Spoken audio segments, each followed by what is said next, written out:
Bienvenue sur cette vidéo. Histoire de te donner un petit peu de contexte, ce que tu t'apprêtes à regarder, c'est le replay de mon live de hier soir dans lequel j'ai présenté le sculpting 3D, la sculpture numérique. Donc j'en parle, je montre des exemples concrets, je parle des métiers qu'il utilise, je fais même une démo de speed sculpting en live pendant 1 heure. Donc là je me suis battu contre le chronomètre pour faire un personnage de zéro. Et juste après ça, j'ai présenté mes nouveaux cours justement de sculpting 3D. J'ai présenté les projets. D'ailleurs à cette occasion, il y a une offre de lancement qu'il ne faut vraiment pas rater.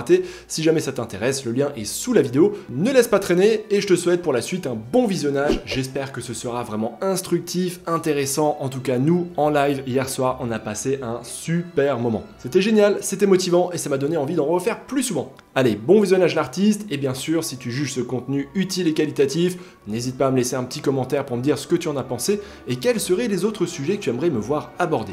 Merci pour ton aide l'artiste. Alors, premièrement, je vais quand même vous refaire un petit topo sur ce qu'est le sculpting 3D. Évidemment, je vais essayer de vous rendre ça intéressant et de vous le montrer directement sur Blender, donc très rapidement. Ensuite, ce sera l'heure de la démo en live. Je vais essayer de faire ça en, 50 minutes, ça me semble être une bonne durée.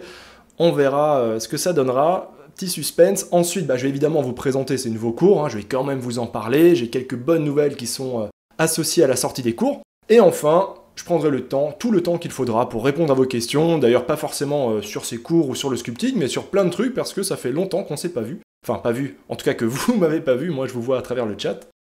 Le sculpting 3D, en français on va appeler ça de la sculpture numérique, terme un peu moins utilisé comme toujours. C'est un petit peu comme de la pâte à modeler virtuelle, comme quand on était enfant, on prend des boules de pâte à modeler, on va les joindre ensemble, on va les étirer, on va creuser dedans, faire des bosses, faire des trous, et comme ça on va sculpter un petit peu ce qu'on veut. Voilà, donc c'est un petit peu comme de l'argile ou de la pâte à modeler, seulement c'est au travers de nos écrans, et on a le CTRL-Z, voilà. Peut-être que certains connaissent surtout le sculpting associé au terme ZBrush, puisque c'est un autre programme qui permet d'en faire, et on pourrait se poser la question de pourquoi je n'ai pas fait ces cours dessus. Alors historiquement, c'est le plus, on va dire, un des plus anciens qui permet d'en faire, et c'est encore aujourd'hui le plus puissant, mais Blender, pour moi aujourd'hui, c'est vraiment un incontournable. Il est un peu moins puissant, par contre il est gratuit, il est vachement plus facile à apprendre, et pour vous dire, moi j'ai essayé plusieurs fois de mettre au sculpting sur ZBrush, et ça m'a toujours saoulé, alors que sur Blender c'était instantané. Et effectivement, comme vous le dites dans le chat, c'est vraiment très cher. J'ai regardé les prix de ZBrush, c'est entre 35 et 55 € par mois, donc c'est un petit budget. Allez, comme promis, on va tout de suite voir ce que c'est. Là, je suis déjà dans l'interface de Blender, je suis donc dans l'écran de sculpting. On va activer ici la symétrie. Ok, ça marche. Alors, concrètement, voilà, moi j'ai décidé de commencer avec une sphère, mais on peut commencer avec ce qu'on veut, vraiment n'importe quelle forme. On peut partir évidemment de n'importe quelle base. Et on va comme ça pouvoir ajouter des volumes. On peut aussi creuser. Voilà, donc là vous voyez qu'en appuyant juste sur CTRL, je creuse à l'intérieur. On peut ensuite lisser de cette manière tout ce qu'on sculpte. On peut aussi, hop, je change d'outil, on peut aussi déformer ce qu'on s'amuse à sculpter. Voilà, je fais un petit peu n'importe quoi, je pense que vous l'avez remarqué, mais je le précise. Donc voilà, on peut vraiment faire beaucoup de choses. Par exemple, je vais vous montrer un petit outil qui est toujours sympa. On va activer ça, on va mettre les détails à 4. Donc ça, c'est un petit outil qui s'appelle le Snake Hook. Il est toujours rigolo et qui permet de faire, de faire pousser des trucs comme ça, des formes.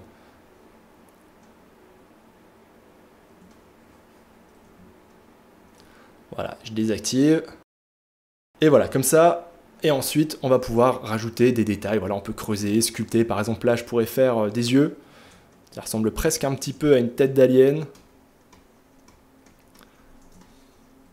Voilà, on va faire ça assez rapidement. Hop. Et ensuite, on peut prendre différents outils pour sculpter à l'intérieur. Voilà. Bon, là, je vous fais évidemment une micro-démo. La vraie démo arrivera juste après, dans peut-être 10-15 minutes. Mais comme ça, au moins, vous avez déjà un petit aperçu de ce que c'est concrètement. Parce que là, tout de suite, maintenant, je vais vous montrer des exemples de comment est-ce que moi, je me sers de ça pour faire des images, j'espère, plus cool que mes anciennes, en tout cas pour essayer de les améliorer.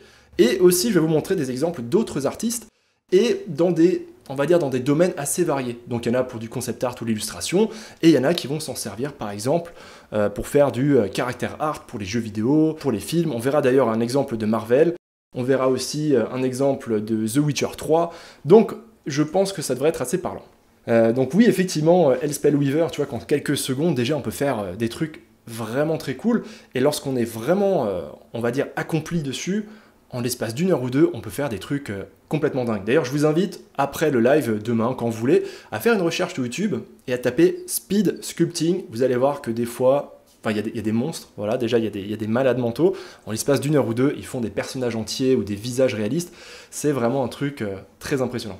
Vous êtes 270 d'ailleurs, c'est encore monté, presque 300, je suis assez surpris et très content. Encore merci à tous d'être là. J'espère vraiment que ça vous intéresse, hein. Je vais essayer de rendre ça le plus intéressant possible.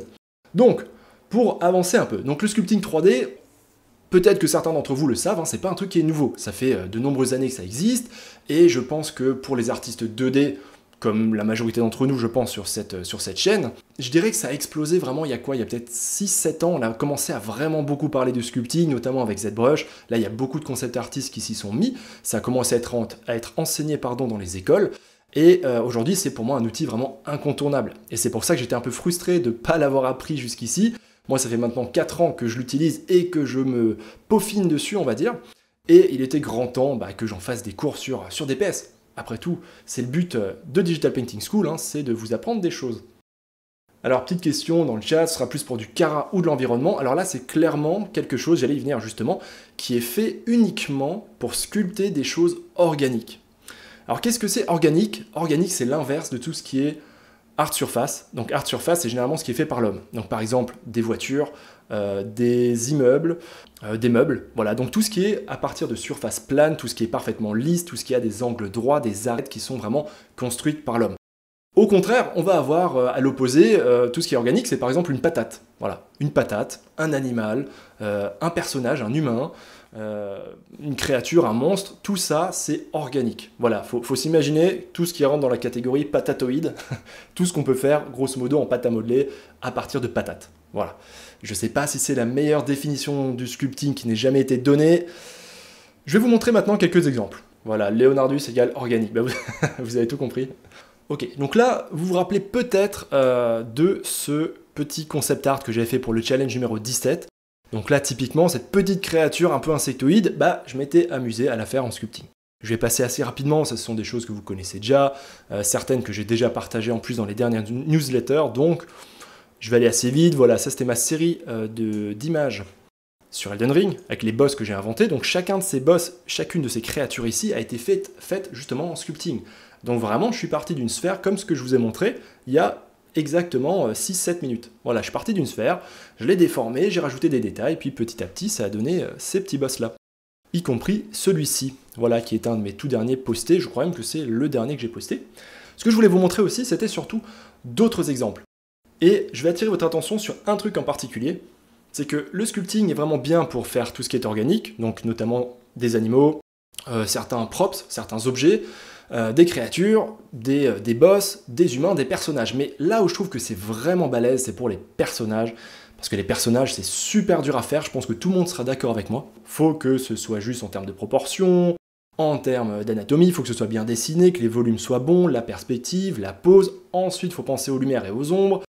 Si jamais on veut changer d'angle ou changer la pose, il faut tout redessiner. Bref, le sculpting, c'est vraiment arrivé pour moi comme une solution à ce problème.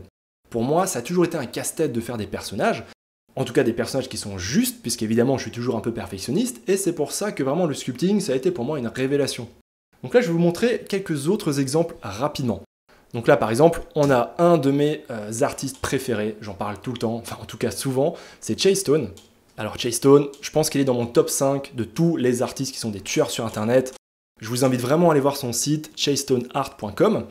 Alors, j'ai jamais vu de process de cet artiste, donc ce que je dis là, c'est de la spéculation, mais je suis sûr à 95% que ce qu'il utilise, entre autres, c'est du sculpting. Là, par exemple, rien que dans ce décor, on peut voir des espèces de corps enchevêtrés un petit peu à la Bekingski, pour ceux qui connaissent ce peintre, un peintre traditionnel. Ça, c'est 200% du sculpting. Ça, il n'y a même pas à réfléchir, c'est sûr. Pareil, lorsque je regarde cette super créature, c'est fait en 3D, c'est fait en sculpting. C'est sûr et certain. Et c'est pareil si on veut faire des dinosaures, des créatures, et même des personnages. Et si vous allez voir justement son portfolio, vous verrez qu'il y a beaucoup de personnages, des personnages en armure, en vêtements, dans différents styles.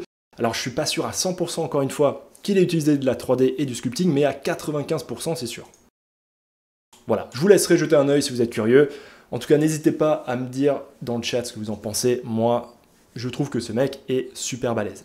Un autre exemple, complètement différent. Là, on change de style, on va du côté de DreamWorks. Donc là, on est cette fois-ci sur une illustration qui est faite pour un projet DreamWorks. Et évidemment, tout ce qui est Pixar, DreamWorks, etc., tous les personnages, les petites créatures, etc., tout ça, c'est fait à la base en sculpting, y compris dans les films. Puisque là, je vous montre une illustration 2D, mais même dans les films d'animation en 3D, il y a vraiment un artiste qui s'occupe de les faire en sculpting. Et ensuite, il y a un autre artiste qui va rajouter les matériaux, les textures, puis un autre artiste qui va mettre le squelette pour faire bouger et animer les personnages, etc. Exemple complètement différent. Voilà, certains vont le reconnaître. Allez, je vais vous demander dans le chat, qui c'est qui a reconnu ce bel homme mystérieux? Voilà, le petit Gérald de Rive, je vois que tout le monde le reconnaît. Gérard de la Conta, c'était presque ça. Donc voilà, là on a un exemple qui est complètement différent, mais ça aussi, vous voyez qu'on est là sur un projet qui est photoréaliste en 3D, du sculpting a aussi été utilisé. Là je mets quand même un petit warning, attention, là ce que je vous montre c'est une image finale, donc il y a non seulement le sculpting, mais également des matériaux qui ont été rajoutés par-dessus. Il y a un travail de texture, de lumière, etc. Je tiens à le préciser. Ensuite, encore un autre exemple.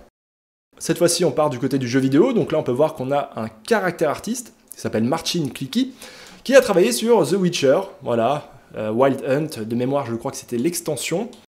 Et là, on a un superbe loup-garou. Enfin, je crois que c'était ça, si ma mémoire est bonne. Donc en tout cas, un des boss du jeu. Donc là, on voit typiquement qu'à partir de la sphère que je vous ai montrée avant, un artiste doué, avec un peu de pratique, ou même beaucoup de pratique, peut arriver à de tels résultats. Voilà, moi je suis en tout cas vraiment admiratif, je trouve que c'est très très beau. Et vous voyez que là on est vraiment sur l'étape de sculpting. Après, on va rajouter des matériaux, on va le faire bouger, etc. Ça c'est le reste du pipeline. Alors il y a une très bonne question de Banana Swaglord. Avec un œil développé, on voit toujours la 3D, c'est possible d'avoir un rendu très peinture en faisant du sculpting. Alors oui, c'est complètement possible. Je ne sais pas si j'ai encore des exemples ici d'ouverts, mais pour ma part, rien que chez Chasestone, certaines de ces images, je vais t'en montrer par exemple, si je les retrouve, par exemple celle-ci, pour moi, c'était pas flagrant qu'il y avait de la 3D utilisée. Si on regarde, on voit vraiment les coups de brush, le rendu est très bon, et pourtant, je pense, encore une fois, de manière très certaine, qu'il utilise de la 3D. Et sur certains projets, entre autres du sculpting. Mais si on est très bon en paint-over, on ne le voit pas. De la même manière, si on va sur des projets qui sont cartoon, des fois ça se voit pas du tout. Et des fois, j'arrive uniquement à le deviner parce que sur ArtStation par exemple, il y a écrit en petit que Blender ou ZBrush ont été utilisés. Donc quelquefois on s'en rend pas du tout compte. Donc bien sûr qu'on peut s'en servir même si on a un style stylisé, cartoon ou alors très digital painting, qu'on veut pas qu'il y ait cet aspect 3D, c'est complètement possible de l'effacer. Là maintenant, c'est intéressant, je trouve ce projet parce que là, on est sur un créature artiste. Donc là, c'est encore une fois un autre métier. Donc il y avait caractère artiste, concept artiste, illustrateur, maintenant on a un créature artiste. Donc ça, c'est quelqu'un qui gagne sa vie en faisant des créatures. Je trouve que c'est un des métiers les plus cool du monde. Et là, on a un projet pour Marvel, pour Moon Knight. Alors j'imagine que c'est un des derniers films, je vous laisse me dire dans le chat, moi je ne l'ai pas vu, je connais pas Moon Knight, j'ai un peu décroché les Marvel depuis quelques temps. En tout cas, on peut voir qu'il a sculpté ces deux personnages. Alors là, encore une fois, il y a aussi des matériaux, des textures, il n'y a pas juste le sculpting, mais on voit que ces deux personnages, voilà, ils ont été créés par cette personne, et ensuite ils ont été animés, incrustés dans les plans par le reste des équipes, etc. Là, je vous montre maintenant un autre artiste que je respecte énormément qui s'appelle Keita Okada. Là encore, c'est un profil différent. Cette fois-ci, c'est un digital sculptor, autrement dit un sculpteur numérique. Donc ça, c'est quelqu'un qui ne fait vraiment que du sculpting. Il ne fait que ça. Donc il n'y a pas de digital painting avec, ou alors il n'y a pas de texturing et d'animation ou quoi que ce soit. C'est un sculpteur numérique. Donc lui, il va faire par exemple un truc où il est super fort. Si vous achetez par exemple un jeu vidéo collector, vous savez, des fois vous avez une figurine collector qui arrive. Cette figurine collector, il y a un artiste qui a dû la sculpter en 3D avant de l'envoyer dans les chaînes de production ou dans une imprimante 3D ou quoi que ce soit. Ce sont généralement des sculpteurs numériques. Et on peut regarder un petit peu les différents projets qu'il fait. C'est un japonais, je ne sais pas s'il est encore complètement humain parce qu'il a vraiment un talent de dingue, mais il fait des projets qui sont vraiment très très cool. Il y a des choses super impressionnantes, je vous laisserai regarder. Il a notamment travaillé d'ailleurs sur Elden Ring. C'est lui qui a sculpté pas mal de boss et de créatures du jeu. Voilà, les joueurs reconnaîtront peut-être certaines créatures. Donc voilà, encore une fois, donc ça peut être utilisé pour voilà, des figurines collector, de l'impression 3D, des figurines de jeux de société, ça peut être fait pour du jeu vidéo, pour des séries, pour des films, ou pour du concept art et de l'illustration. Donc je vous laisserai regarder un petit peu sa galerie, hein. Il y a vraiment des trucs de dingue avec des niveaux de détails fous. C'est super chouette. Je sais pas ce que vous en pensez. Donc là, un autre exemple, hein, rapidement, voilà, c'est un personnage de Star Wars, c'est un fanart qui a été fait encore une fois par un character artist, très beau travail. Je vous en montre un petit dernier. Alors ça, typiquement, c'est exactement ce que vous serez capable de faire après le 3e projet des cours dont je vais vous parler. On a vraiment un personnage en armure, avec en plus la petite animation qui tourne, c'est assez drôle, parce que je me suis aussi amusé à en faire. Et enfin, je termine, et après ça, on va passer à la démo en live. Je voulais terminer avec un exemple où justement, c'est pas dit qu'il y ait du sculpting qui a été utilisé. Parce que là, on voit bien que c'est un vrai digital painting, qui a sûrement été peint à la main de zéro, mais je trouvais que c'était un bon exemple pour finir ces petits exemples. Parce que pour moi, si maintenant je devais produire une illustration de ce type-là, eh ben aujourd'hui, je me servirais sûrement du sculpting pour avoir une base. Je passerai peut-être pas très longtemps, 1 heure, 1 heure et demie sur Blender, pour juste me faire une petite base, avoir le personnage qui est posé, c'est pas grave s'il n'y a pas tous les détails, mais ça me permettrait de choisir sa pose, de choisir l'angle de vue, de bouger les lumières, ça offre une énorme liberté. Rien que par exemple, si vous devez envoyer des croquis, voilà, à un client ou un directeur artistique, voilà, vous êtes en train de chercher des pistes pour quelque chose, bah, vous allez avoir 3 croquis à faire, par exemple, du même personnage. Et ben là, vous allez le faire une fois en sculpting très rapidement, et vous allez pouvoir repartir de cette base, faire vos 3 croquis beaucoup plus rapidement. Et surtout, lorsqu'ensuite vous continuerez sur l'image, bah vous aurez une base avec une certitude que tout sera juste en termes de proportion, de symétrie, de perspective, de lumière et d'ombre. Voilà un petit peu pour les différents exemples, hein. Vous l'avez vu, j'essaie de trouver des trucs très variés, mais s'il y a bien une chose qu'il faut remarquer, c'est qu'en fait, le sculpting numérique, j'en ai jamais parlé avant sur Digital Painting School, ou très peu en tout cas, et pourtant, c'est vraiment une discipline à part entière. Donc il y a beaucoup d'artistes dont c'est une partie intégrante de leur métier. Certains, ça va être peut-être à 10 ou 20%, comme les concept artistes ou des illustrateurs. On va juste s'en servir sur certains projets pour nous filer un petit coup de main. Et il y a d'autres artistes qui vont s'en servir 90% du temps. Donc là, j'en ai parlé juste avant avec les différents exemples, les caractères artistes, les créatures designers, des sculpteurs numériques et les artistes 2D, donc illustrateurs, concept artistes, dessinateurs de BD ou de manga.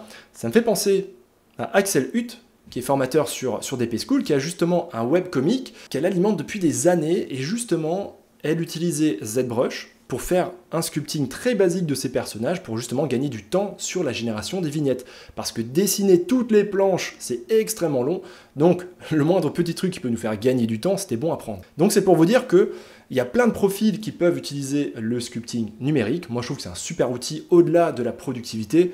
C'est super fun, vous allez voir, en tout cas je vous invite vraiment à tester, mais je trouve que c'est quelque chose qui commence à prendre de l'essor, vraiment, surtout avec Blender, et je trouve que trop peu d'artistes 2D s'en servent, alors que c'est vraiment c'est une arme secrète, quoi. C'est tellement bon, c'est tellement puissant. Ok, je vois que vous êtes effectivement carrément motivé. Envie d'en faire, mais zéro base, c'est pas grave, il n'y a pas besoin de base, ça s'apprend rapidement. Ce qui est bien, c'est que c'est beaucoup moins technique que de la modélisation 3D, par exemple ce que j'avais fait dans mes autres cours Blender, c'est quand même un peu plus technique, hein. Il y a beaucoup de textures, il y a des parties un peu compliquées, des systèmes nodales, des machins. Là, c'est vraiment, on a notre sphère, et on l'étire, et on la bouge, et on creuse, et ça s'arrête quasiment à ce stade-là. Donc il y a un côté plus artistique, je pense que c'est plus fun, plus intuitif. Je pense que ça peut vraiment plaire à beaucoup de monde. Non, il n'y a pas besoin d'avoir un très bon niveau en digital painting, justement, c'est ça qui est bien, c'est que c'est complètement différent, c'est une autre discipline, mais c'est complètement complémentaire. D'ailleurs, un artiste qui est bon en dessin ou en digital painting aura de très grandes facilités en sculpting. Ça, je pense que ceux qui testeront, vous allez vous en apercevoir. En tout cas, vous êtes plus de 300, finalement 312 en moyenne. Encore une fois, merci à tous d'être là, hein. Voilà, j'ai mon petit fichier Blender. Est-ce que vous êtes prêts à me voir galérer pendant 50 minutes, à me battre contre le chrono pour essayer de faire un petit personnage, en tout cas c'est ce que je vais essayer. Bah, les cours sortent ce soir, hein. Je réponds à Trap dans le chat, ils vont sortir juste après la démo, on va les mettre en ligne. Johan qui est dans le chat est prêt, il est dans les starting blocks pour les mettre en ligne. Ok, donc je vois que si le sculpting n'est pas terminé dans le temps imparti, il y aura un châtiment de Leonardus. Alors, si tu voulais mettre la pression, tu as réussi. Donc c'est parti, je vais vous partager mon écran, et on va se lancer dans cette aventure. Il est quelle heure? 21h03, bah super, on va se dire qu'à 22h, on aura terminé, peut-être même un petit peu avant, on va voir selon mon état. Une trackball pour le sculpting. Alors ça, c'est quand même une question qu'il faut que je réponde. Est-ce que c'est recommandé de prendre une trackball pour le sculpting? Alors je t'avoue que je ne savais même pas que ça existait encore. Donc non, pour le sculpting, ce qu'il faut, c'est ça. Donc c'est une tablette graphique, un stylet et un ordinateur, voilà, relativement correct. Pas besoin d'être hyper puissant non plus, mais pas trop vieux, et c'est tout. Mais la tablette graphique, ça j'aurais dû en parler, c'est vraiment le meilleur ami du sculpting. Parce que la gestion de la pression du stylet est prise en compte. Donc plus on appuie fort, plus on va creuser, plus on va déformer. Et évidemment, on a aussi beaucoup plus de précision lorsqu'on tient le stylet comparé à une souris classique. Donc on va y aller directement avec la tablette. Alors là, vous devriez voir mon petit écran sur Blender. Donc à nouveau, je repars d'une sphère, hein, je ne vous ai pas menti. On va commencer ça tout de suite. Donc 21h05, on va essayer de se donner allez, 50 minutes. C'est parti. Donc je vais activer. Ouais, en plus de ça, j'ai un souci où mon stylet, ma tablette graphique a mappé les deux écrans. Donc bon, tant pis, je vais essayer de faire avec. Voilà, on n'est plus à ça près. Tant pis. Je vais perdre un peu de précision, mais bon, ça rajoute un peu de challenge, hein, sinon ce serait trop facile. Alors, moi, ce que j'avais envie de vous faire, c'était une petite créature. Voilà, je me suis dit, en 1 heure, je vais pas pouvoir faire un truc trop faramineux, mais j'ai quand même envie de faire un personnage entier. C'est ce que je vais essayer de faire. Je vais essayer de faire une espèce de petit dinosaure cartoon, un petit peu fou. Ok, bon courage, merci pour vos bonnes pensées. Alors, c'est parti. On va attaquer ça. Alors, moi, ce que j'aime bien utiliser, c'est tous les outils qui permettent de déformer. Donc là, c'est vraiment, vous le voyez, hein, comme une pâte à modeler. Donc, on déforme. Voilà, je tire dessus, tout bêtement. Vous remarquerez aussi quelque chose, hein, c'est que je tourne constamment la caméra. Je suis tout le temps en train de tourner autour de mon objet, donc ça c'est très important, parce que si on reste tout le temps dans le même angle, en fait, au bout d'un moment, on ne se rend pas compte que dès qu'on change d'angle, ça va être tout pourri, ça va être tout moche. Donc ça, c'est évidemment quelque chose qu'il faut éviter. Alors, qu'est-ce que je suis en train de faire? Oui, donc ça va être la tête, hein, c'est pas du tout une courgette, ni un sextoy, c'est la tête, donc ça va être le museau, le bout ici. Alors pour l'instant, évidemment, ça va vous demander un petit peu d'imagination, mais j'ose espérer que ça va venir petit à petit. On va lui faire un coup.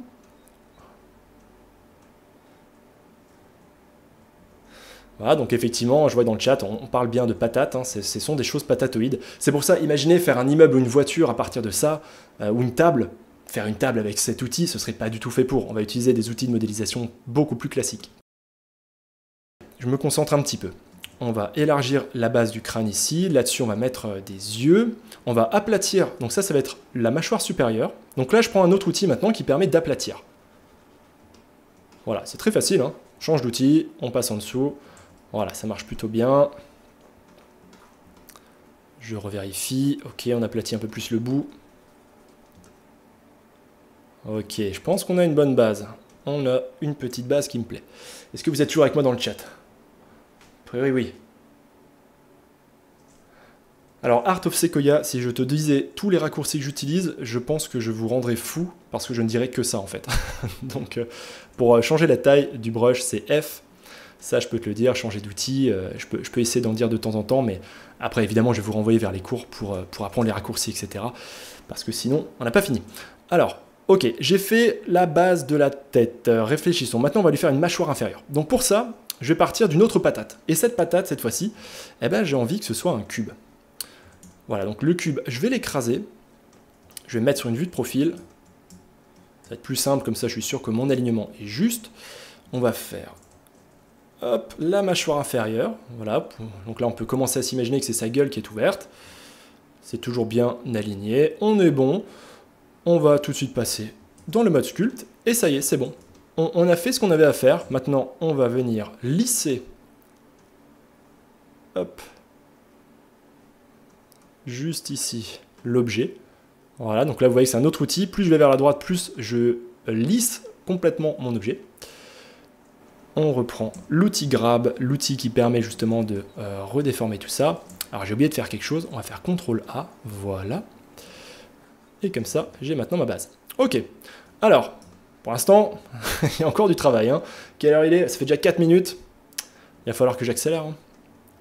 Il va falloir accélérer. Alors là, tiens, j'ai oublié de faire quelque chose. Vous l'avez peut-être remarqué, j'ai oublié d'activer la symétrie. Donc là, je viens de le faire. Et maintenant, lorsque je fais une modification, ça le fait des deux côtés. Donc ça, c'est bien pratique. Ok, alors, il faut que la mâchoire inférieure soit plus fine que la mâchoire supérieure. Donc voilà, on va faire quelque chose comme ça. Mais c'est magique, je lis dans le chat. Bah ouais, bah oui. Bah pourquoi vous croyez que je suis tellement enthousiaste? Je peux vous dire que quand j'ai sorti mes cours sur le monde du freelance, hein, là où je parlais des statuts administratifs, de la comptabilité, de la gestion de projet, j'étais pas aussi excité, hein. Sincèrement, que ce soit pendant l'enregistrement des cours ou même à leur sortie, j'étais content qu'ils sortent, mais autant vous dire que c'était une plaie, hein. Alors tiens, là il s'est passé un truc bizarre, c'est parce que j'ai pas mis un réglage. Voilà, maintenant c'est bon. Parfait. Donc là, on va lui donner un petit peu plus d'épaisseur sur le bas. Donc là, on va commencer à travailler un petit peu la forme.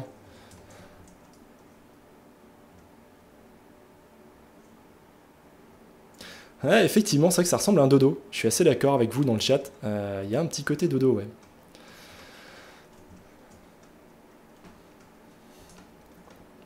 Ouais, on peut commencer à imaginer une tête en tout cas, hein. Ça commence doucement à venir. C'est plutôt bon signe. Et là, vous voyez que pour l'instant, je manque un petit peu de résolution. Là, je manque de détails, mais en fait, il me suffit de faire ça. Hop, un petit raccourci, et voilà. J'ai plus de détails, et maintenant, je peux continuer. Donc, c'est très cool, hein. Vraiment, il n'y a rien de trop compliqué à chaque étape. Donc, une fois que j'en suis là, bah, qu'est-ce que je vais faire? On va fusionner les deux. Voilà, c'est fusionné. Donc ça va être la mâchoire arrière. Je regarde un petit peu. Ok, on va commencer à définir un petit peu mieux la bouche. Là, je pense que c'est le moment. On va venir rajouter ici un petit peu de matière. On va aussi rajouter un petit peu plus de matière ici sur le bord de la bouche.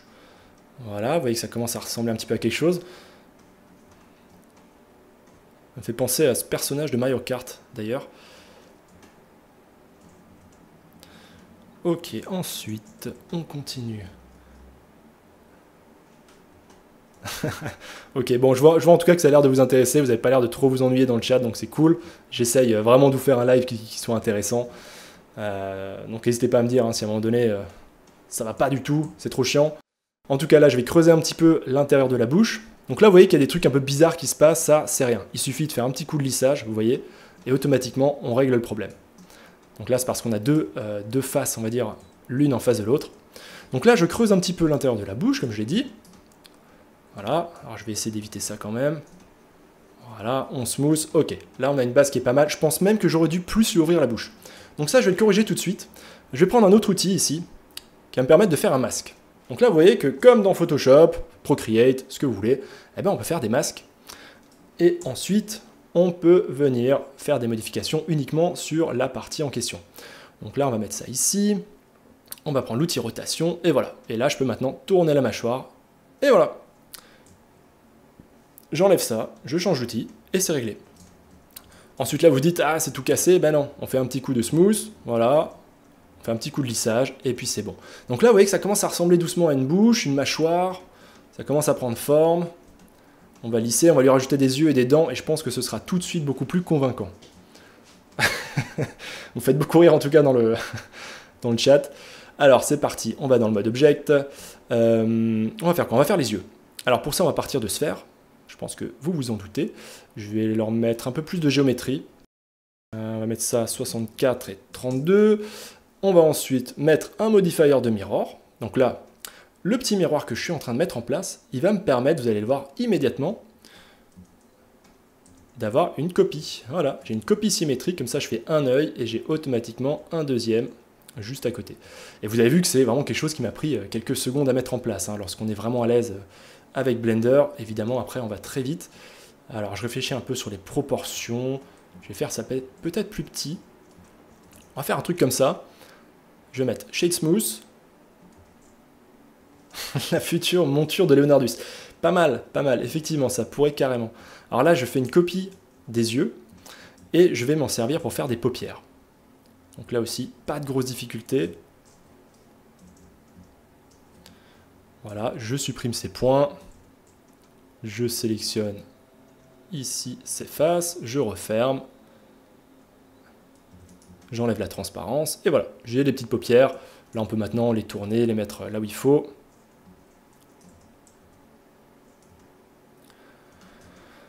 Ok, ça commence à ressembler à quelque chose. Alors, il y a quand même des proportions vraiment pourries, hein.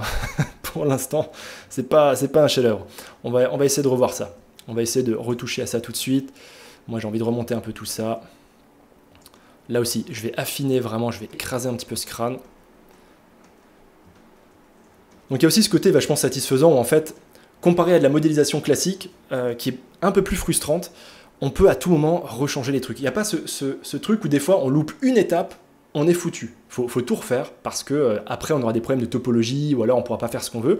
Là, vous l'avez vu, j'ai envie de changer les proportions parce que au début j'étais déconcentré, hein, j'étais pas spécialement dedans. Là maintenant je m'en rends compte, c'est pas grave, hein, je prends mon outil grab et puis voilà, je redéforme, je m'amuse. Alors, on va maintenant lui faire un...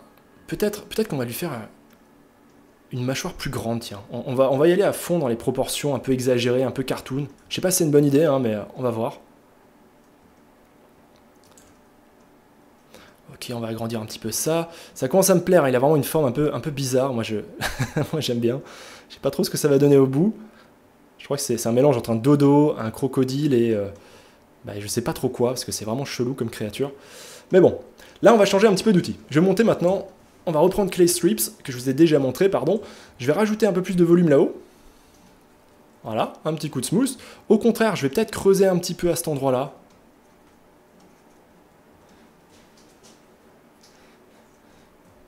On va rajouter aussi un peu plus ici de structure osseuse. D'ailleurs, ça me donne envie à nouveau de remonter un petit peu tout ça. Donc là, je suis déjà à 11 minutes de sculpting. Ça passe décidément beaucoup trop vite. Ça, je vais redescendre un petit peu d'ailleurs. Je suis de nouveau en train de lui ouvrir sa bouche. De lui fermer sa bouche, justement. On va lui faire un peu plus de coups. Voilà. Un petit coup de smooth, parce qu'évidemment, ça, c'était très moche. Ok. Je pense qu'on a une base plutôt correcte. On va maintenant passer au centre. Ici, cette section. Donc là, on va rajouter un petit peu de volume. Au contraire, je vais creuser ici. Voilà, c'est vraiment super cool. Moi, à chaque fois, je m'éclate. Là, j'ai même pas l'impression vraiment de, je sais pas, de travailler ou de faire quelque chose de pénible. C'est vraiment un jeu. C'est hyper fun. On va lui faire comme un petit bec au bout, tiens. Hop, faire un petit côté un peu agressif. Alors, ça se mouche avec quelle touche? Alors, je pense que tu parles du smooth. Le raccourci, c'est mage enfoncé. Et généralement, ça marche avec la majorité des brushes que tu utilises. Dès que tu utilises la touche mage, tu vas réduire. Ok, maintenant vous me dites que ça ressemble à une mouette. Mais c'est pas faux, mais la mouette, on va lui faire des dents. Voilà. Donc on va les faire d'ailleurs tout de suite, tiens. On va lui faire des jolies petites dents juste avant ça. Je commence à être un peu plus échauffé, puisqu'évidemment, hein, comme lorsque je fais du dessin, du digital painting ou autre activité, il me faut toujours quelques minutes pour me chauffer. Je pense que je ne dois pas être le seul à mon avis. J'imagine que un bon nombre d'entre vous aussi. Donc là, on rajoute un petit peu de mâchoire. Donc là, ça commence à déjà plus me plaire. Mâchoire inférieure, je la trouve un peu petite. Donc on va rajouter un petit peu de matière ici. Ok, là, ça commence à être mieux. Alors, là, j'affine, puisqu'il faut que ce soit aligné avec la partie au-dessus. Donc là, je pense que c'est bon. Là, au contraire, on va élargir un peu. Voilà, là, ça commence à être mieux. Ensuite, on va continuer un petit peu les détails, puisque là, je suis bien lancé. On va reprendre cet outil-là. Et là, je vais m'amuser à délimiter un peu mieux la bouche. Alors, pour faire ça, on va jouer un petit peu avec les formes. On va essayer, en fait, de ne pas avoir des lignes droites. Là, par exemple, si je vous montre, je pourrais faire une bouche avec une forme comme ça, une ligne comme ça, une ligne comme ça. Mais sincèrement, ce ne serait pas super intéressant. Alors, je vais gommer ce trait. Au contraire, je vais essayer d'apporter des petites variations et de faire comme des petites vagues. Donc c'est pour ça que là, ça remonte un petit peu. Ici, ça redescend. Ça a un côté justement plus organique, plus naturel. Ok, est-ce que ça vous parle un petit peu déjà tout ce que je vous dis lorsque je vous parle justement d'avoir des choses, des rendus plus naturels, en termes de chara design? Est-ce que ça vous semble logique ce que je raconte? Oui, ça vous parle. Ok, merci pour vos réponses. Ça, je me sens moins seul. C'est bien, c'est plus sympa. Ok, ensuite, on va creuser un petit peu ici. Donc là, est-ce que vous avez deviné ce que je suis en train de faire là comme partie?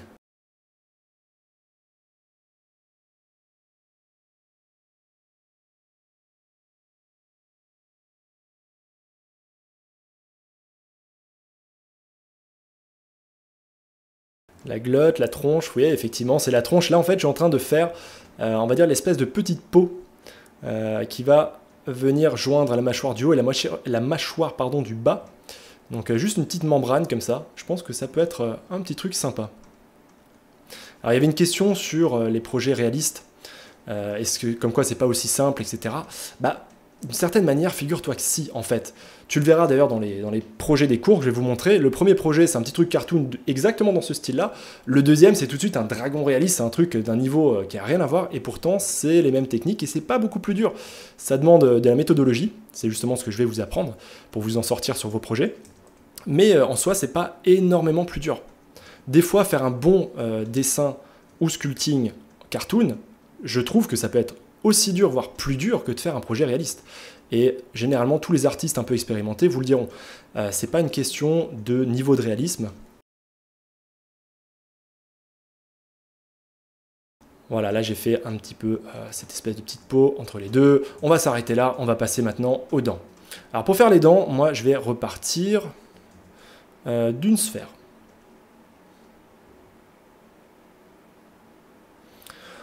Je vais remettre la même chose qu'avant.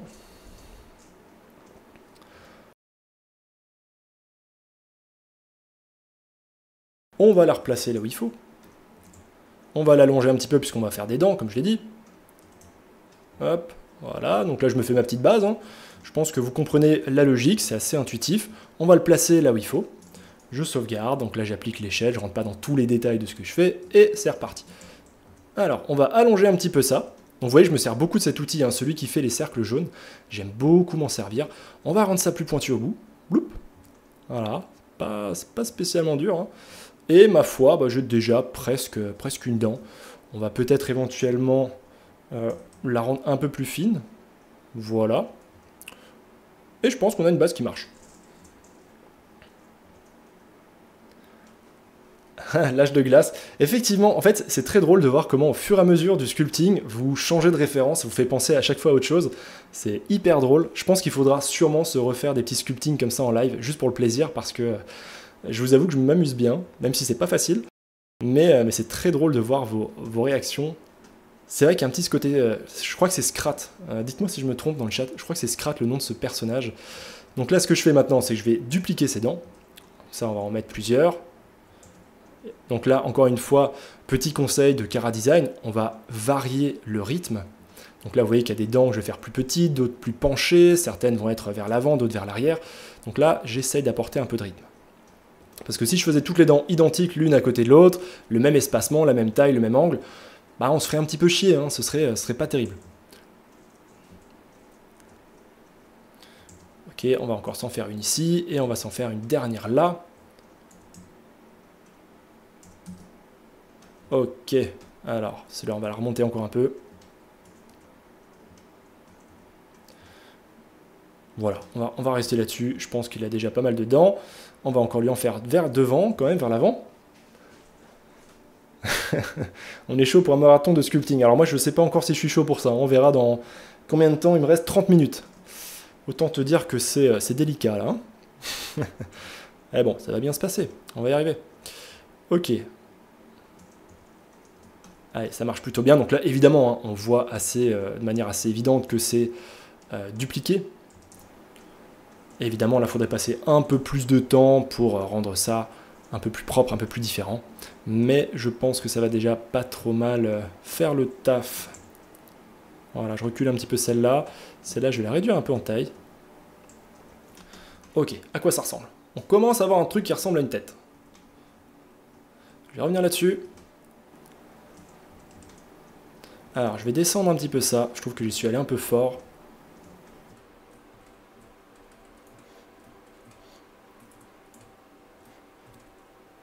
Je vais peut-être le rendre un petit peu moins allongé aussi.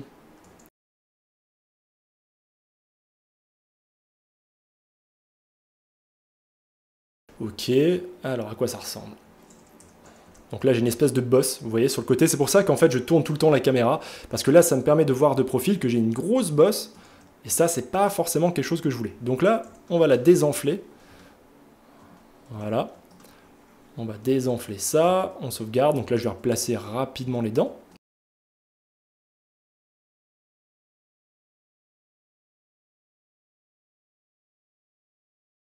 Ouais, c'est effectivement une activité plutôt détente, hein. Je réponds dans le chat, c'est vrai que honnêtement, moi je vois pas le temps passer quand je fais du sculpting. Je crois que c'est peut-être même encore pire qu'en digital painting. On est assez rapidement dans la zone, comme on dit, et c'est vrai qu'on perd rapidement le fil du temps. Alors, on va dupliquer tout ça. On va venir faire une petite rotation. Voilà, on va réduire la taille de ces petites dents, on va les descendre. Encore une petite rotation, et on va placer du coup celle du bas. Alors, c'est reparti.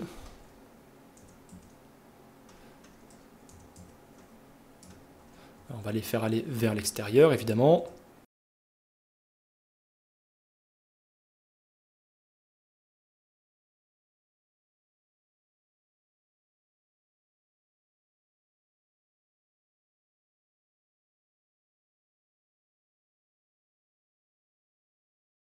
On replace ça. Alors celle-là, elle est un petit peu longue. On va la raccourcir un peu.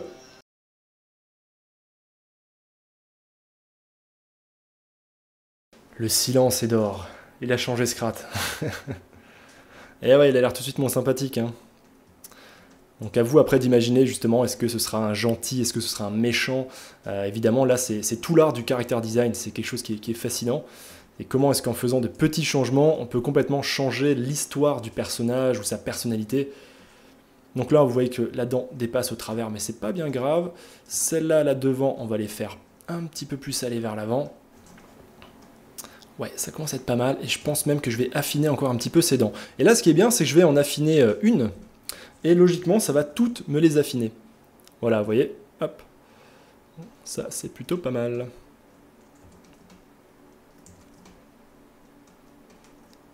Alors, je regarde un petit peu en transparence, la forme que j'ai, ok. Ok, ça me convient. Bon, je fais une petite pause. Combien de temps il me reste? 25 minutes. Ok. Vous êtes toujours à peu près 300, donc s'il n'y a pas trop de monde qui a quitté ce live, j'imagine que c'est pas trop une purge à regarder, donc vous m'envoyez ravi. Voilà, donc là ça commence à ressembler à quoi? Ok, ça commence à ressembler doucement à un personnage. On va revenir sur notre tête. On va lui creuser des narines.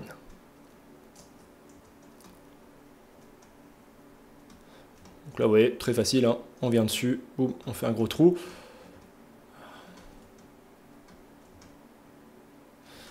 Ok, toujours avec le même outil, on va repasser un petit coup ici. Voilà.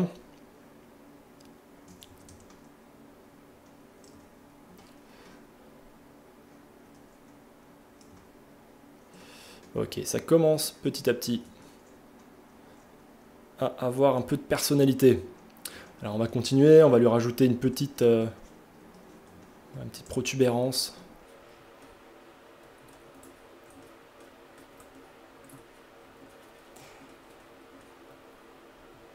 Alors non, effectivement, on est loin de Maya, on est loin de 3ds Max surtout, qui est un petit peu ma némésis. Donc 3ds Max, Maya, ce sont des programmes de 3D, qui sont d'ailleurs pas forcément aussi fun, on va dire, pas aussi intuitifs, ça c'est sûr.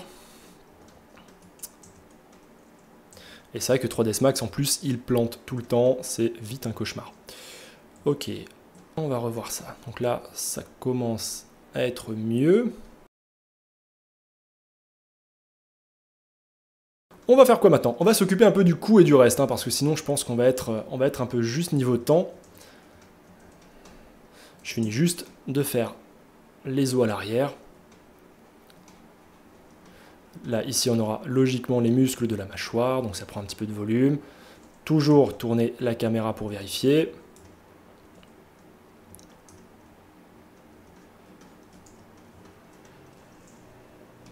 Hop, on va rajouter un peu plus de volume en dessous aussi.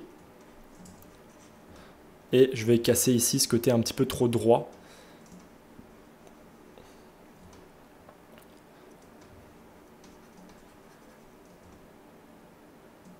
Voilà, ça fait un peu plus organique.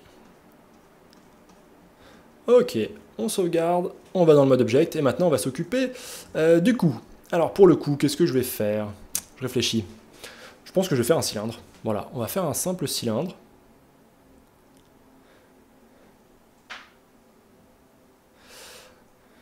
On va lui faire son petit coup.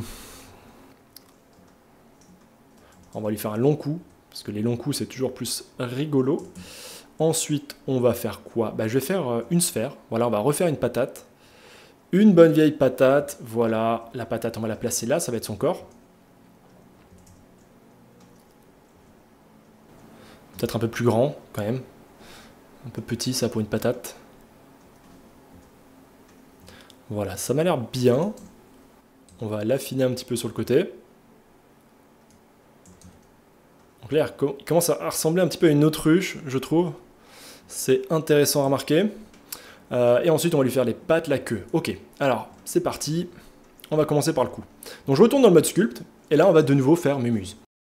Donc déjà, je lui applique les réglages qu'il faut. Et ensuite, on va lui rajouter un petit peu de courbe. Alors, encore et toujours le même outil. Vous voyez que c'est pas compliqué pour l'instant. J'ai pas utilisé une soixantaine d'outils. Il n'y a eu aucun réglage compliqué.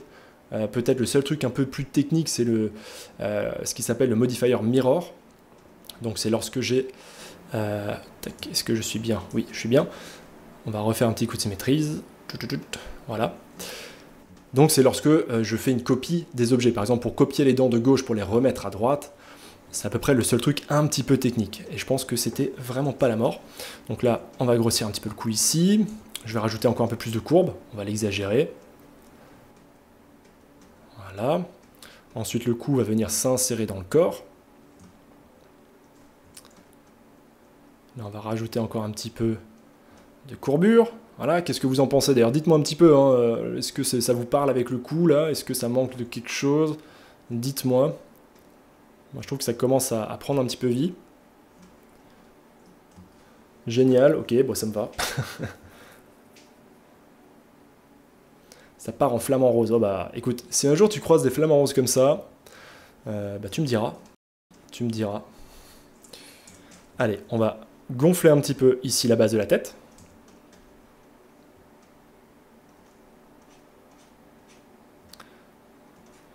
Voilà, ça commence à être cool. On va gonfler aussi ici. Donc là, on va prendre cet outil. Et je vais rajouter un petit peu de matière. Et vous voyez, je vais ensuite tirer ça pour faire une jointure avec le bas. Et voilà, le plus dur est déjà fait. Donc maintenant, ce que je peux faire, c'est que je vais retourner dans le mode objet. Je prends ces deux parties et je vais les fusionner ensemble. Donc là, je refais mon petit raccourci. Voilà. Et c'est bon, les deux parties sont fusionnées. J'ai plus qu'à refaire un petit coup de smooth, toujours ce petit coup de lissage, là, c'est ça que j'appelle tout le temps smooth. Et voilà, on a le cou qui est maintenant fusionné avec la tête. Vous voyez que c'est vraiment pas compliqué, hein. C'est comme deux boules de pâte à modeler. Voilà, on les a mises ensemble, on les a un petit peu manipulées, et voilà, on a eu ce qu'on voulait. C'est pas super dur. Alors ces yeux, moi je vais les faire un peu plus gros, là, je crois que ça me parlerait un peu mieux. Voilà, il a vraiment l'air stupide, j'aime beaucoup. On va tourner un petit peu les paupières. Voilà, ça devient un peu plus de logique. Ok, bon, ça commence à prendre vie.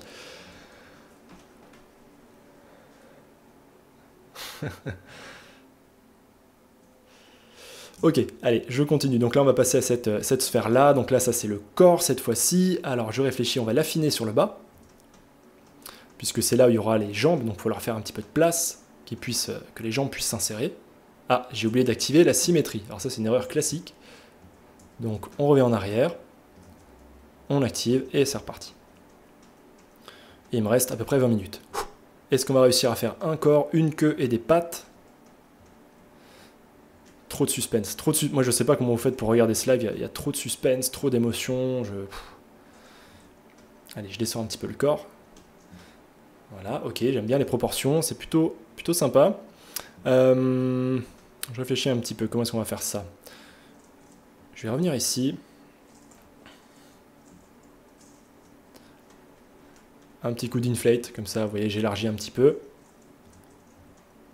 Là aussi, je remonte ici le cou, comme ça, je vais de nouveau faire une belle jointure entre le cou et le corps. Voilà, vous voyez, on a vraiment ça s'emboîte l'un dans l'autre. Très facile. Cramponné à vos ordres, oui, carrément. Moi, je pensais pas vous faire autant d'émotions fortes, mais bon, après tout, c'est ça, Digital Painting School, c'est de l'aventure, c'est de l'émotion. C'est Leonardus qui va me fouetter plus tard parce que je dis n'importe quoi. Donc là, à nouveau, je fusionne les deux parties ensemble. Et voilà, notre poule dinosaure dodo, autruche, flamant rose est en train d'avancer petit à petit. Ça prend doucement vie. On va faire maintenant les pattes arrière. Alors les pattes, c'est un petit peu long à faire. Donc là, il faut que je réfléchisse. En 20 minutes seulement, faire des pattes très vite. Alors je sais, on va repartir de cylindre.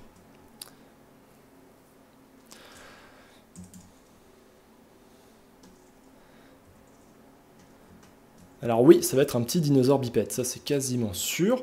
Donc là, on va lui copier. Voilà, alors il faut juste que je sélectionne juste la jambe.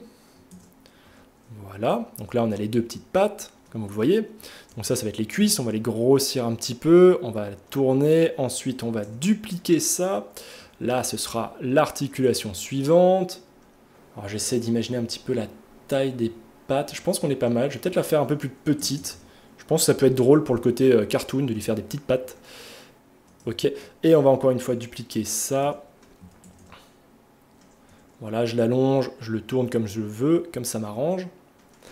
Voilà, est-ce que c'est bon ça en termes de proportion? Un petit peu grand. Ouais, je pense qu'on est pas mal. On va tourner un petit peu la patte. Voilà, un truc comme ça, moi, ça m'a l'air d'être une bonne base. Donc vous voyez que je commence en fait toujours à partir de volumes primitifs. Ça, c'est mon process, hein. Il y a d'autres artistes qui font différemment, mais je trouve que c'est le plus logique et le plus facile. Et c'est un petit peu comme en digital painting, on commence vraiment par les volumes les plus gros, les choses les plus simples, et ensuite on va vers le détail. Bah là, c'est pareil, je commence par des cylindres, voilà, c'est super simple. Vous voyez, je peux les déplacer très facilement. Je les mets où je veux. On va les affiner un petit peu. Donc ça commence déjà un petit peu à ressembler à des pattes. On va encore rétrécir ça. Ça, je le rétrécis un peu. Je l'allonge aussi. Ok. Un dragodinde. Alors, je sais pas si c'est un dragodinde, mais en tout cas, il a du style. Allez, maintenant, je réfléchis un petit peu, parce qu'en plus, c'est vrai qu'il est bientôt 22 h. On va pas laisser la fatigue s'installer. On va aplatir ça. Donc là, je reprends un outil qui s'appelle Scrape, qui va me permettre, je vais vous montrer ça juste après, qui va me permettre, hop, scale, scale et scale, d'aplatir. Donc là où je passe maintenant, voilà, vous voyez que j'ai aplati. Alors je suis allé un petit peu fort, j'ai un petit peu fait le bourrin, donc on va y aller plus tranquille, un petit coup de smooth, on va faire pareil en dessous. Voilà, un petit coup, on smooth, ok. On a un début de patte, moi ça me va. On va l'élargir un petit peu au bout. D'ailleurs, on peut activer la symétrie. Est-ce que ça va fonctionner comme je veux? Je ne suis pas sûr parce que j'ai... Ouais, c'était normal. Donc on va simplement le faire à la main. Voilà, on élargit le bout. Un petit peu plus de matière ici, un petit peu plus là.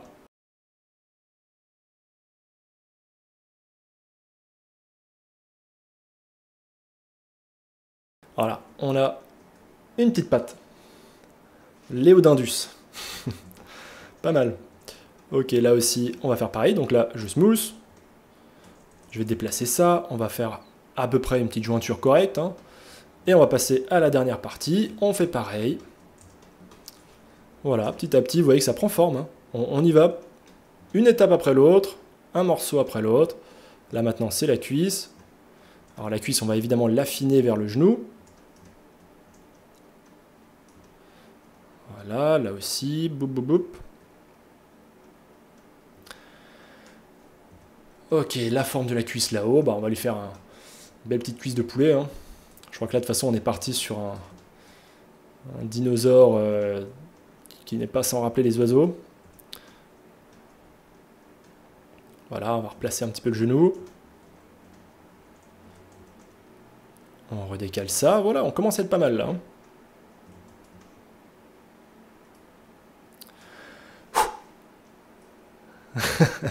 Un croupion, c'est vrai qu'on pourrait aller aussi loin. On pourrait faire la blague jusqu'au bout. Bon, est-ce que je vais le faire dans ce live? Je suis pas sûr. En tout cas, ça va. Est-ce que c'est toujours intéressant? Parce que c'est vrai que moi, je suis très concentré dans mon truc. Hein. Je prends ça comme un défi personnel. Mais n'hésitez pas à me dire dans le chat si je ne suis pas en train de vous endormir avec cette démo.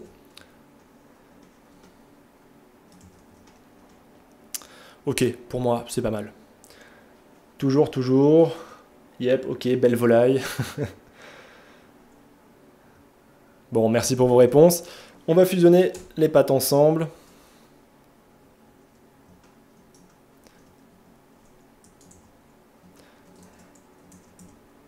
Alors on va mettre un peu plus de détails, voilà.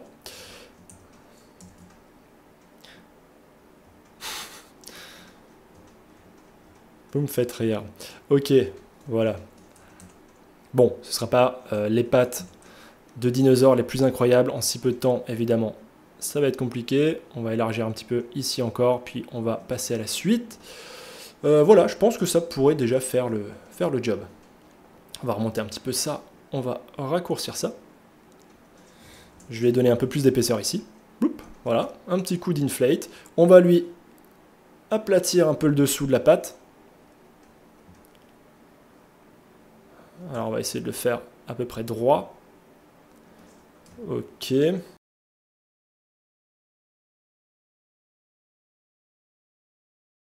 Qu'est-ce que je suis en train de créer? Moi qui pensais que Leonardus serait ma pire création. Continuons. Je vais lui remettre un peu plus de volume au niveau du muscle de la cuisse. Je trouve que c'est un peu plat.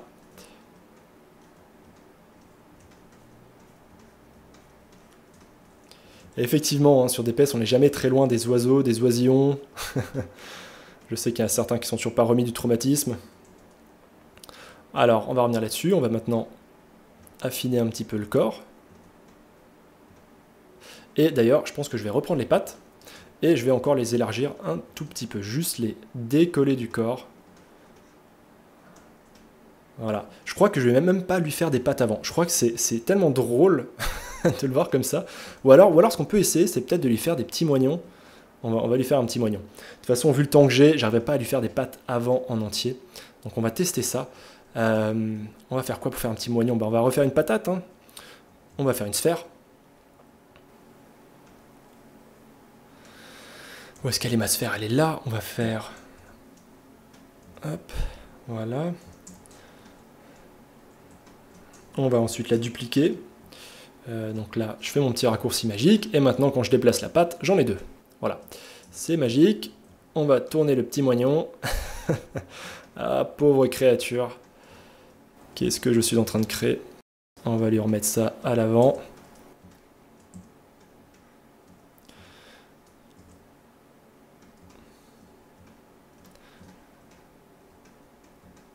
Ouais, moi j'aime bien son petit moignon. Je vais en faire un deuxième.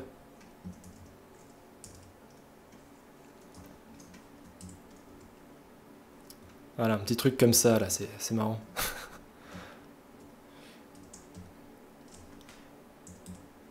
J'affine un tout petit peu.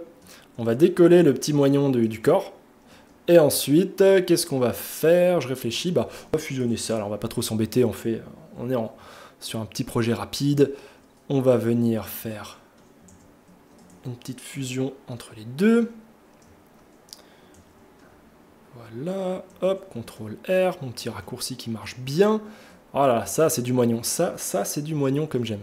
On va lui faire quand même une petite forme qui pourrait vraiment fonctionner, hein, histoire qu'il soit quand même crédible, ce petit moignon. Et voilà, superbe. Superbe petit reste d'aile. Peut-être d'un lointain ancêtre. Au contraire, peut-être que ce seront ses descendants. Donc là, moi, en fait, alors je parle beaucoup en même temps, hein, je dis un petit peu n'importe quoi, mais en même temps, moi, ça m'aide à imaginer l'histoire du personnage. J'aime bien toujours me poser des questions, raconter un peu n'importe quoi. Et en fait, comme ça, moi, ça me donne des idées. C'est une manière un petit peu de brainstormer. Et comme ça, bah, petit à petit, je vais me dire, bah tiens, si maintenant c'était un oiseau, c'était par exemple une dinde, bah effectivement, on pourrait lui faire, je sais pas moi, un accessoire qui irait avec. On pourrait s'amuser à lui faire un bec un peu plus prononcé. D'ailleurs, on va essayer de faire ça, tiens. On va revenir sur la tête.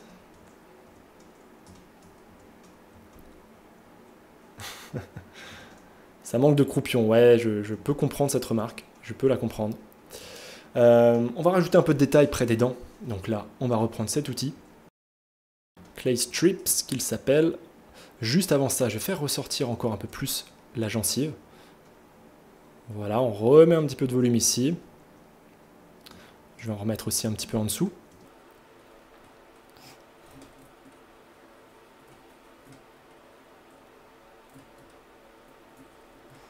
Voilà, ça, c'est une mâchoire qui me plaît un peu plus.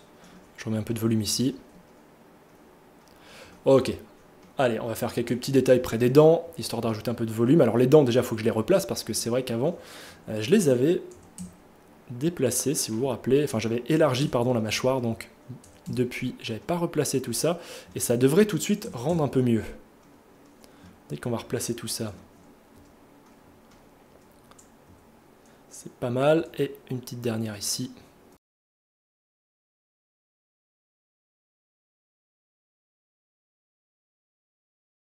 Ah, c'est déjà beaucoup mieux. Ok, alors là, il y a un petit bout de dent qui dépasse là-haut, vous avez vu. Bon, c'est rien de bien méchant. On va juste prendre ça. On va faire ça comment on va faire en sculpting. On va juste...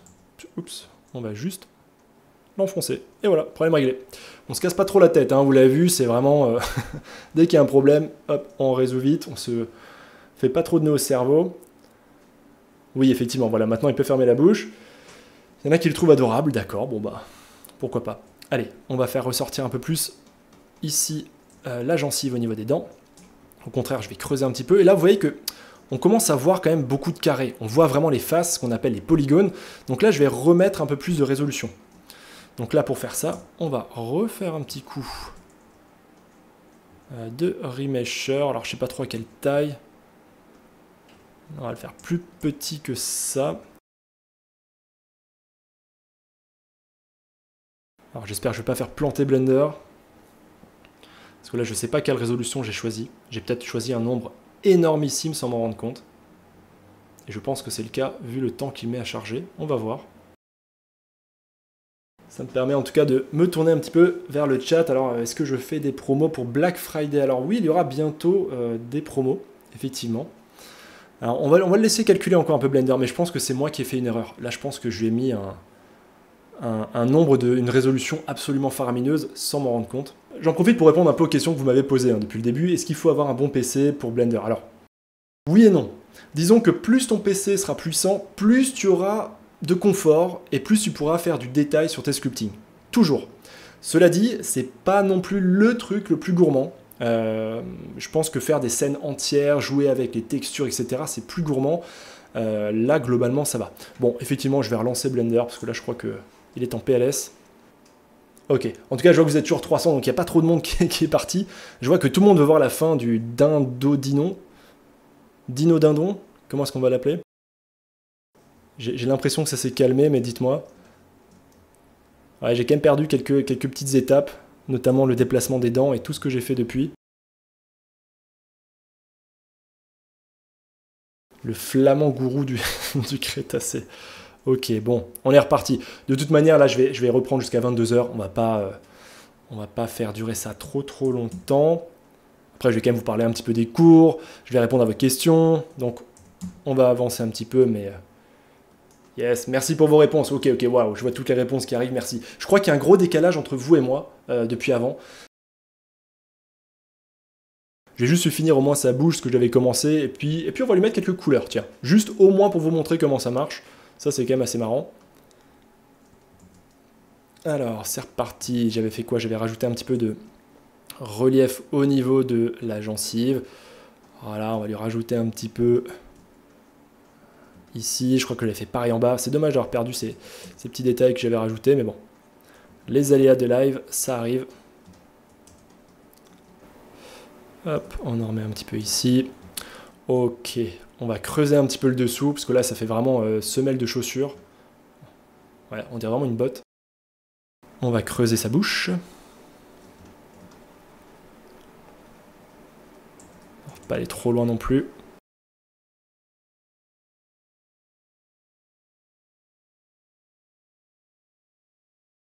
Alors, est-ce qu'il a un lien de parenté avec Leonardus? Franchement, je sais pas.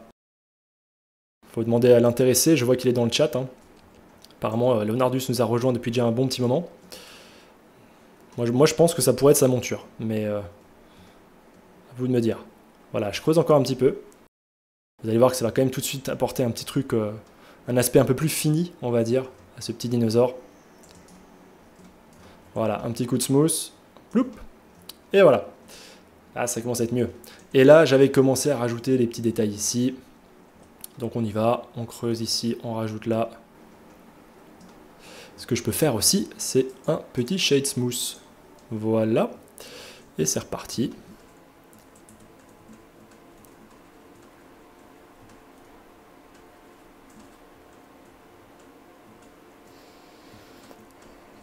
En tout cas, c'est bien, je vois que cette créature a l'air de vous intriguer quand même. Hein. Qu'est-ce que c'est exactement? Quel est son régime alimentaire? Quelles sont ses habitudes? Ah, il a encore une dent qui lui traverse le palais, le pauvre.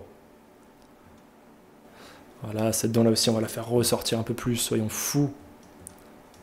Alors, faut pas non plus que ça ressorte littéralement de son crâne, mais...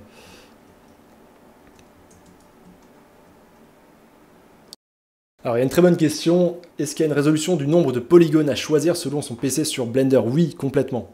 Et là, je ne peux pas te donner un chiffre précis, ça dépend justement de la puissance de ton ordi. Moi, je sais par exemple que je peux aller jusqu'à à peu près, on va dire 15 millions. 15 millions de faces, mon ordinateur arrive à gérer sans trop de problèmes. Je parle vraiment pour faire du sculpting et pour que le sculpting reste fluide. Parce que sinon, je pourrais monter plus haut, mais dès que ça commence à laguer, franchement, le sculpting, c'est pas super agréable. Donc moi je sais que je me situe à peu près dans ces eaux-là. Mais ça dépend toujours un petit peu du projet et surtout ça dépend de l'ordinateur de chacun. Voilà, donc moi je vais m'arrêter, je pense, sur la tête. Ouais, il est 21h56, on a perdu malheureusement 5 minutes avec ce petit souci technique. Alors je vais juste lui refaire un petit peu plus de structure osseuse à l'arrière. Ok, ça me semble un peu plus logique. Et logiquement la mâchoire arrière, tu vois, enfin vous voyez plutôt, elle devrait plutôt retourner, venir vers ici. Voilà, là je pense qu'on a un truc un peu plus correct. Et on a ensuite le muscle de la mâchoire qui va venir relier les deux. Donc là vous voyez que même si je fais du cartoon, bah, j'essaye pour avoir quelque chose d'intéressant et de crédible, j'essaie d'avoir quelque chose de quand même un peu ancré dans la réalité. Un petit peu ancré dans ce qui existe vraiment. Donc ça c'est un petit peu voilà, un truc classique en caractère design, que ce soit en sculpting ou en dessin, hein. Même si c'est un truc complètement imaginaire, n'empêche qu'on va se servir de connaissances voilà, du monde réel. Je grossis encore un petit peu ça. Voilà, voilà, voilà. Ok, là il commence à avoir une bonne tête. Allez, je propose de vous montrer maintenant 2-3 trucs rigolos pour finir. Je sais plus, faudrait que je vérifie. C'est possible que j'ai changé ma carte graphique quand même il n'y a pas longtemps. Donc là j'ai une RTX 4080 Super, pour ceux qui se demandent. Voilà, pour les quelques geeks qui veulent savoir exactement ce que j'ai. En réalité, c'est une donnée qui est vraiment intéressante à savoir. Tiens, je vais aussi fusionner son petit moignon avec. Alors, hop. Ça aussi, on va le fusionner avec. Donc là, je vais tout fusionner, toutes les parties, les paupières aussi. Non, tu veux pas me sélectionner les paupières. Pourquoi tu veux pas? Ah, elles sont déjà fusionnées. Ok. Donc là, on sélectionne toutes les parties. On va fusionner, donc là c'est un petit peu l'étape de fin. Ok, donc là par exemple, j'ai fait un petit coup de remesh, donc là j'ai augmenté la résolution, et vous pouvez voir en bas à droite que je suis passé à 4 millions de faces. Donc là je passais d'à peu près 600 000 avant à 4 millions, et vous pouvez remarquer que chez moi c'est toujours très fluide. Hein. Maintenant j'ai passé mes petits coups de smooth, vous voyez que je tourne tout autour, il n'y a aucun problème, je dois être à, je sais pas, 60 frames par seconde, il n'y a aucun problème. Donc là maintenant j'ai fusionné les moignons et la patte, donc là je vais smoother tout ça. Donc comme ça, vous voyez que petit à petit, ça disparaît dans le corps. Alors, il a vraiment une forme de dinde, hein. Je suis assez d'accord avec vos, avec vos commentaires. C'est assez épique.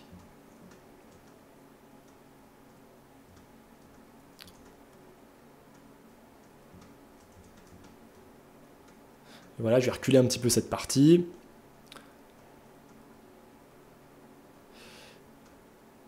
Voilà, je réduis un petit peu la taille du moignon aussi. Il y a vraiment une dinde avec des pattes, hein, c'est...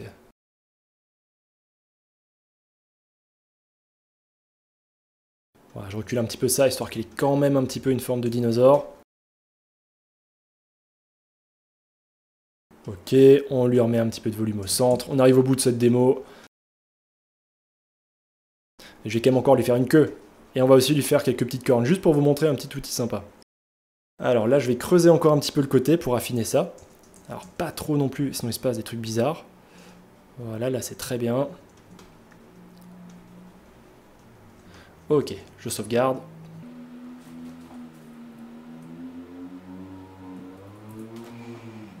Et oui, effectivement, on va lui faire une queue. D'ailleurs, on va la lui faire tout de suite. On va activer DinTopo. Maintenant, j'aurais dû le faire plus tôt parce que là, j'ai quand même beaucoup de points. Donc, on va voir comment il va réagir. J'espère que avec OBS et tout le reste, ça ne va pas lui faire trop de mal. On va voir tout de suite.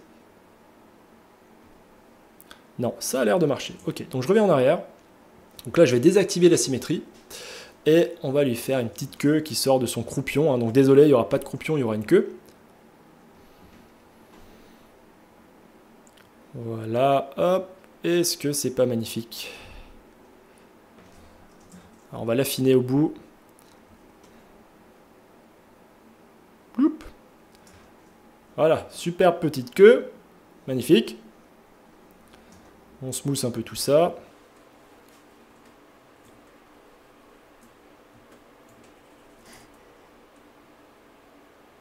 Alors mon processeur, c'est un AMD Ryzen 5950X. Donc c'est un processeur qui a déjà un petit paquet d'années. Hein. Il est plus tout neuf, il est plus tout récent. Ok, donc là, on lui a fait une queue. Alors c'est pas la queue la plus belle du monde, mais on va s'en satisfaire pour ce live. D'ailleurs c'est pareil, je n'ai pas fait des doigts, donc on va lui faire des doigts vite fait. On va lui faire 3 petites patates qui vont servir de doigts.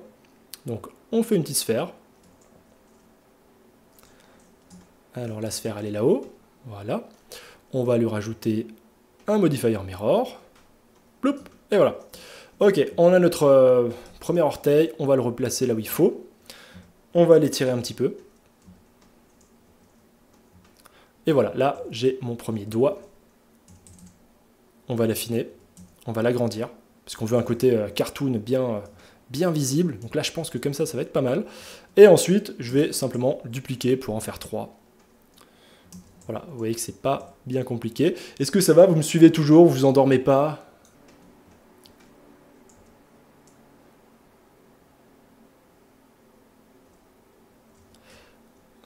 Hop, voilà, sculpt mode.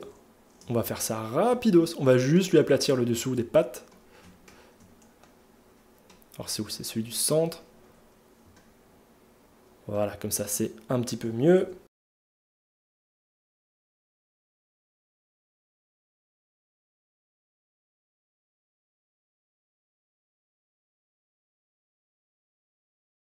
Ok, voilà. On lui a fait les petites pattes. Allez, on est content, on passe maintenant à la suite. Donc là, je voulais quand même vous montrer un dernier truc très cool ou deux avant de finir. On va lui rajouter par exemple des petits détails sur le crâne.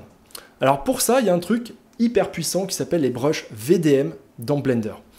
Alors, je vous montre un exemple tout de suite, comme ça vous allez voir ce que ça fait. On va remettre la symétrie. Donc là, en un clic, boum, je lui ai fait une méga corne. Je peux lui en faire 2 d'ailleurs si je veux. Hein. Voilà, on peut peut-être plutôt les tourner dans l'autre sens. Voilà, donc ça c'est un truc que j'adore. C'est hyper puissant. Alors oui, c'est fort possible que je refasse des lives de sculpting. On verra ça dans le futur, mais en tout cas, moi je m'amuse bien. Oui, ça s'appelle brush VDM. VDM, je sais même plus ce que ça veut dire exactement. Bon, je reviens en arrière. On va juste lui faire des petits pics sur l'arrière de la tête. Voilà, on va juste faire ça. Et puis on va s'arrêter. On va prendre ceux-là. On va placer ça à partir d'ici. On va les faire aller vers le bas. Et je vais en faire 1, 2. Alors je vais l'espacer un peu plus. Voilà. Qu'est-ce que ça donne? Ok, celui-là on peut le faire plus grand.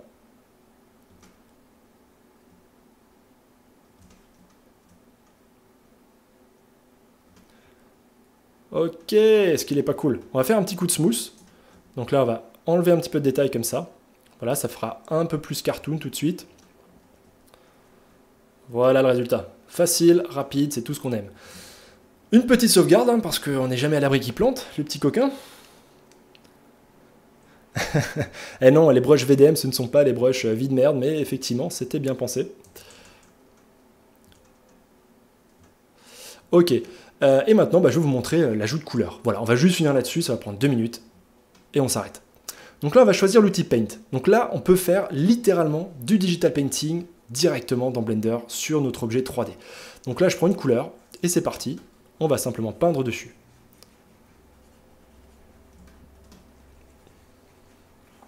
Alors, j'ai pas fusionné les orteils avec. Si vous voulez, on peut le faire en vitesse.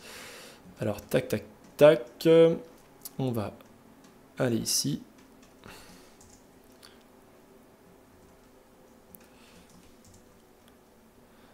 Voilà. Et maintenant, voilà, je peux les peindre avec. Ensuite, on va prendre une deuxième couleur qui va servir pour faire, par exemple, tout le dessous du ventre.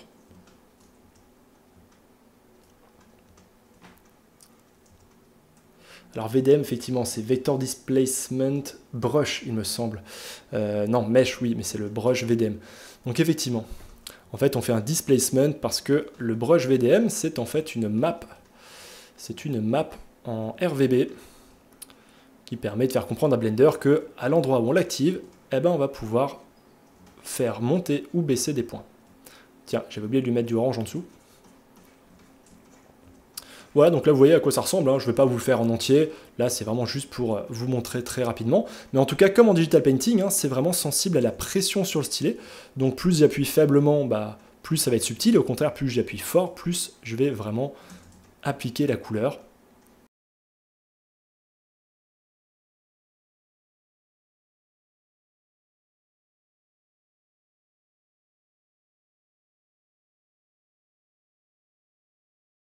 Ok, on va rajouter peut-être un petit peu plus de jaune ici. On va pourquoi pas prendre une couleur un peu plus rouge pour le bout du museau. Voilà, soyons fous. On va aller rajouter un peu de variation de couleur. On peut le mettre ici aussi, sur les paupières, sur ses pics.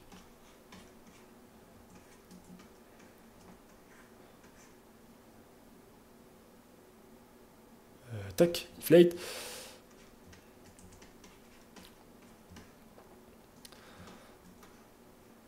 Bon, voilà, moi je crois que je vais m'arrêter ici, puisque c'est déjà assez long, comme ça je vais pouvoir vous parler des cours. Et je vais faire peut-être une dernière chose, c'est rajouter de la petite pupille sur les yeux.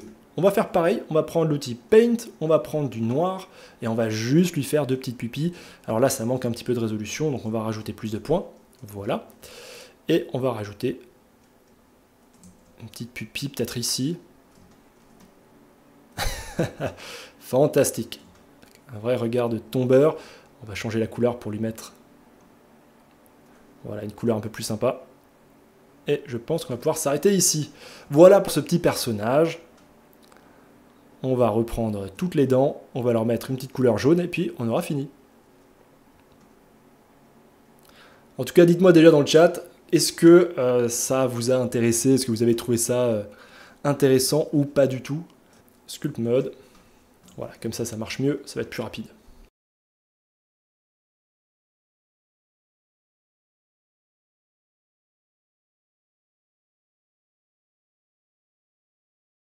Voilà, on lui a jauni un petit peu ses dents.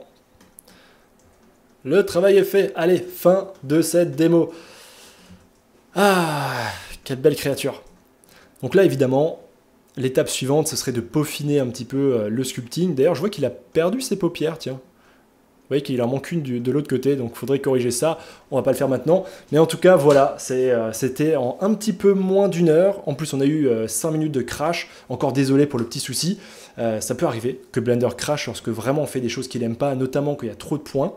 En tout cas, moi je me suis bien amusé, c'était pas facile, surtout en parlant en même temps, en expliquant en même temps, en regardant le chat, en répondant aux questions. J'espère que ça vous a plu, même si, évidemment, avec 1 heure de plus, ça pourrait être bien plus sympa. Alors, source de lumière, évidemment qu'on peut choisir des sources de lumière, hein. On peut maintenant passer en vue rendue. Je vais quand même lui rajouter effectivement une petite lumière. Elle est où? Elle est là, on va la mettre un peu plus forte. Voilà, on va la placer ici, on va en faire une deuxième. Et voilà, donc là vous pouvez constater que notre créature, eh bien, elle est bien en 3D. On peut évidemment tourner autour, on peut jouer avec les lumières. Voilà, on peut maintenant déplacer ça.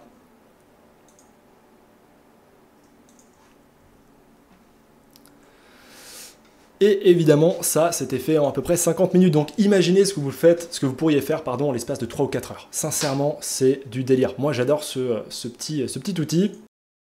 Je pense que j'en suis devenu plutôt accro. Je vous propose maintenant de passer à la suite. Donc là, je vais vous présenter les cours, puisque ça fait quand même longtemps que certains les attendent. Il y a des questions qui ont déjà été posées depuis le début sur les cours, donc c'est bon. Je vous les présente maintenant, et juste après, je réponds à toutes vos questions. Alors Chaz qui a une question, comment est-ce qu'on exporterait ça sur Photoshop ou Procreate? En fait, on fait ce qu'on appelle un rendu. Donc on va dire à Blender, ok j'ai fini, je vais placer ma caméra pour avoir l'angle de vue qu'on veut, on place les lumières, on fait toute la petite mise en scène qu'on veut, et on fait un rendu. Blender il dit, ok, je me place dans la caméra, je calcule toute l'image, et à partir du JPEG, en tout cas de l'image, on va l'importer dans Procreate ou Photoshop, et on va pouvoir repeindre par-dessus, faire des sélections, etc. Ok, merci pour vos réponses. Alors, c'est parti, on va passer à la dernière partie de la présentation des cours. Alors, bonne nouvelle, ça y est, on me dit dans l'oreillette imaginaire que les cours sont disponibles.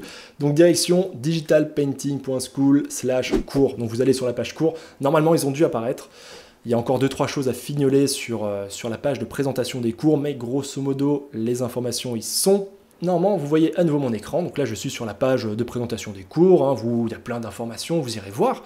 Ce qu'il faut retenir en 3 points clés, c'est que il y en a pour à peu près plus de 40 heures de vidéo. Donc c'est quand même, on n'est pas très loin d'une partie du programme en réalité. En termes de longueur de vidéo, c'est pas mal. Et le truc, c'est que c'est découpé en 3 projets que je vais vous montrer tout de suite.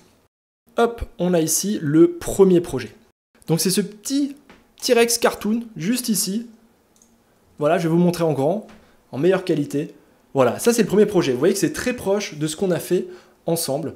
Et ça, en très peu de temps, vous allez pouvoir le terminer, être très à l'aise avec et faire évidemment votre propre personnage. Pour chacun de ces projets, je réalise à chaque fois un digital painting. Donc je prends le projet qui a été sculpté, j'en fais un rendu et je repeins par-dessus. Donc ça, c'est par exemple ce que j'ai fait pour cette première illustration. Voilà, c'était quelque chose de rapide, pas trop ambitieux. C'était juste une petite mise en scène du personnage. J'avance, deuxième projet. Donc là, tout de suite, un dragon réaliste. Je vous l'ai déjà présenté dans la newsletter, c'est pour ça que je vais assez vite. C'est plus pour ceux qui ne l'ont pas vu. Donc là, on est sur un projet clairement d'une autre envergure. Hein. Comme je vous l'avais dit, il y a vraiment un sacré gap entre le petit T-Rex et ce dragon réaliste. Et pourtant, je peux vous garantir que tous les élèves vont y arriver. Il y aura des difficultés, c'est sûr, il y aura des passages plus durs, mais globalement, c'est pas immensément plus dur. Et pourtant, c'est la première réaction que tout le monde m'a donnée lorsque je l'ai montré en avant-première à 2-3 personnes. Tout le monde a eu cette réaction de « Waouh, Spartan, t'es sûr qu'il manque pas un projet entre les deux, il n'y a pas une trop grosse différence de difficulté ?» Eh bien moi, je vous garantis que non. Vous allez voir qu'en fait, on va très très vite monter en difficulté, puisque moi, mon objectif, c'est qu'avec ces cours, je vous amène à un niveau hyper avancé en sculpting. C'est pas juste de vous le faire découvrir, c'est pas juste apprendre les bases du sculpting, c'est vraiment, vous commencez, vous êtes débutant complet, et après les 3 projets, vous êtes autonome, vous pouvez faire ce que vous voulez, créatures, personnages, props, ce que vous voulez, jusqu'à un niveau de détail poussé, même des trucs réalistes ou des trucs stylisés, vous pourrez tout faire. Moi, c'est mon objectif. Donc c'est pour ça que je mets la barre vraiment haute. On fait des projets qui sont ambitieux, qui sont concrets. C'est vraiment le genre de truc que je pourrais avoir à faire pour un client. C'est quelque chose que vous pourriez être amené à faire pour un studio de jeux vidéo, pour n'importe quoi. Deuxième petit painting que j'ai fait pour ce deuxième projet. Donc là, ce coup-ci, j'en ai fait vraiment une illustration. Voilà, j'ai pris un peu plus de temps pour faire un petit décor derrière et tout. Est-ce qu'il y aura des brushes de matériaux fournis avec les cours? Alors, il y a toute une série, on va dire, de vidéos qui seront dédiées à ces brushes alpha et ces brushes VDM. Donc je vous explique comment ça marche, je vous explique comment les créer. Donc vous pouvez créer les vôtres. Et en vrai, c'est très rapide. Par exemple, les écailles que je vous ai montrées, bah, tu l'as fait en sculpting. Ça te prend à peu près 5 minutes pour faire une écaille. Ensuite, tu vas dire à Blender, hey, cette écaille, transforme-le-moi en brush VDM. Et instantanément, tu as tes écailles.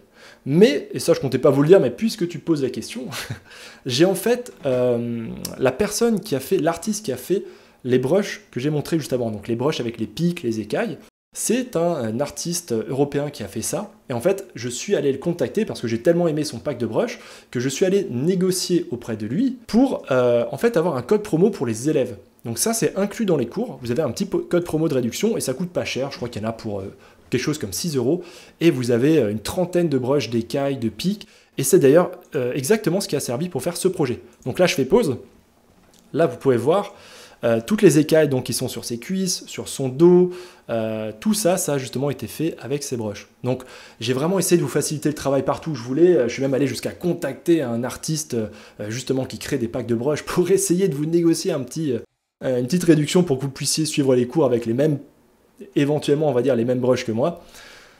Et je vous montre quand même le troisième projet. Je pense que c'est peut-être celui-ci le plus attendu. C'est un projet entier. Voilà, donc là c'est... je pense peut-être le truc le plus ambitieux, donc il va quand même nous prendre 3 chapitres. On le fait quasiment de zéro, juste à partir d'un base mesh d'humain fourni par Blender.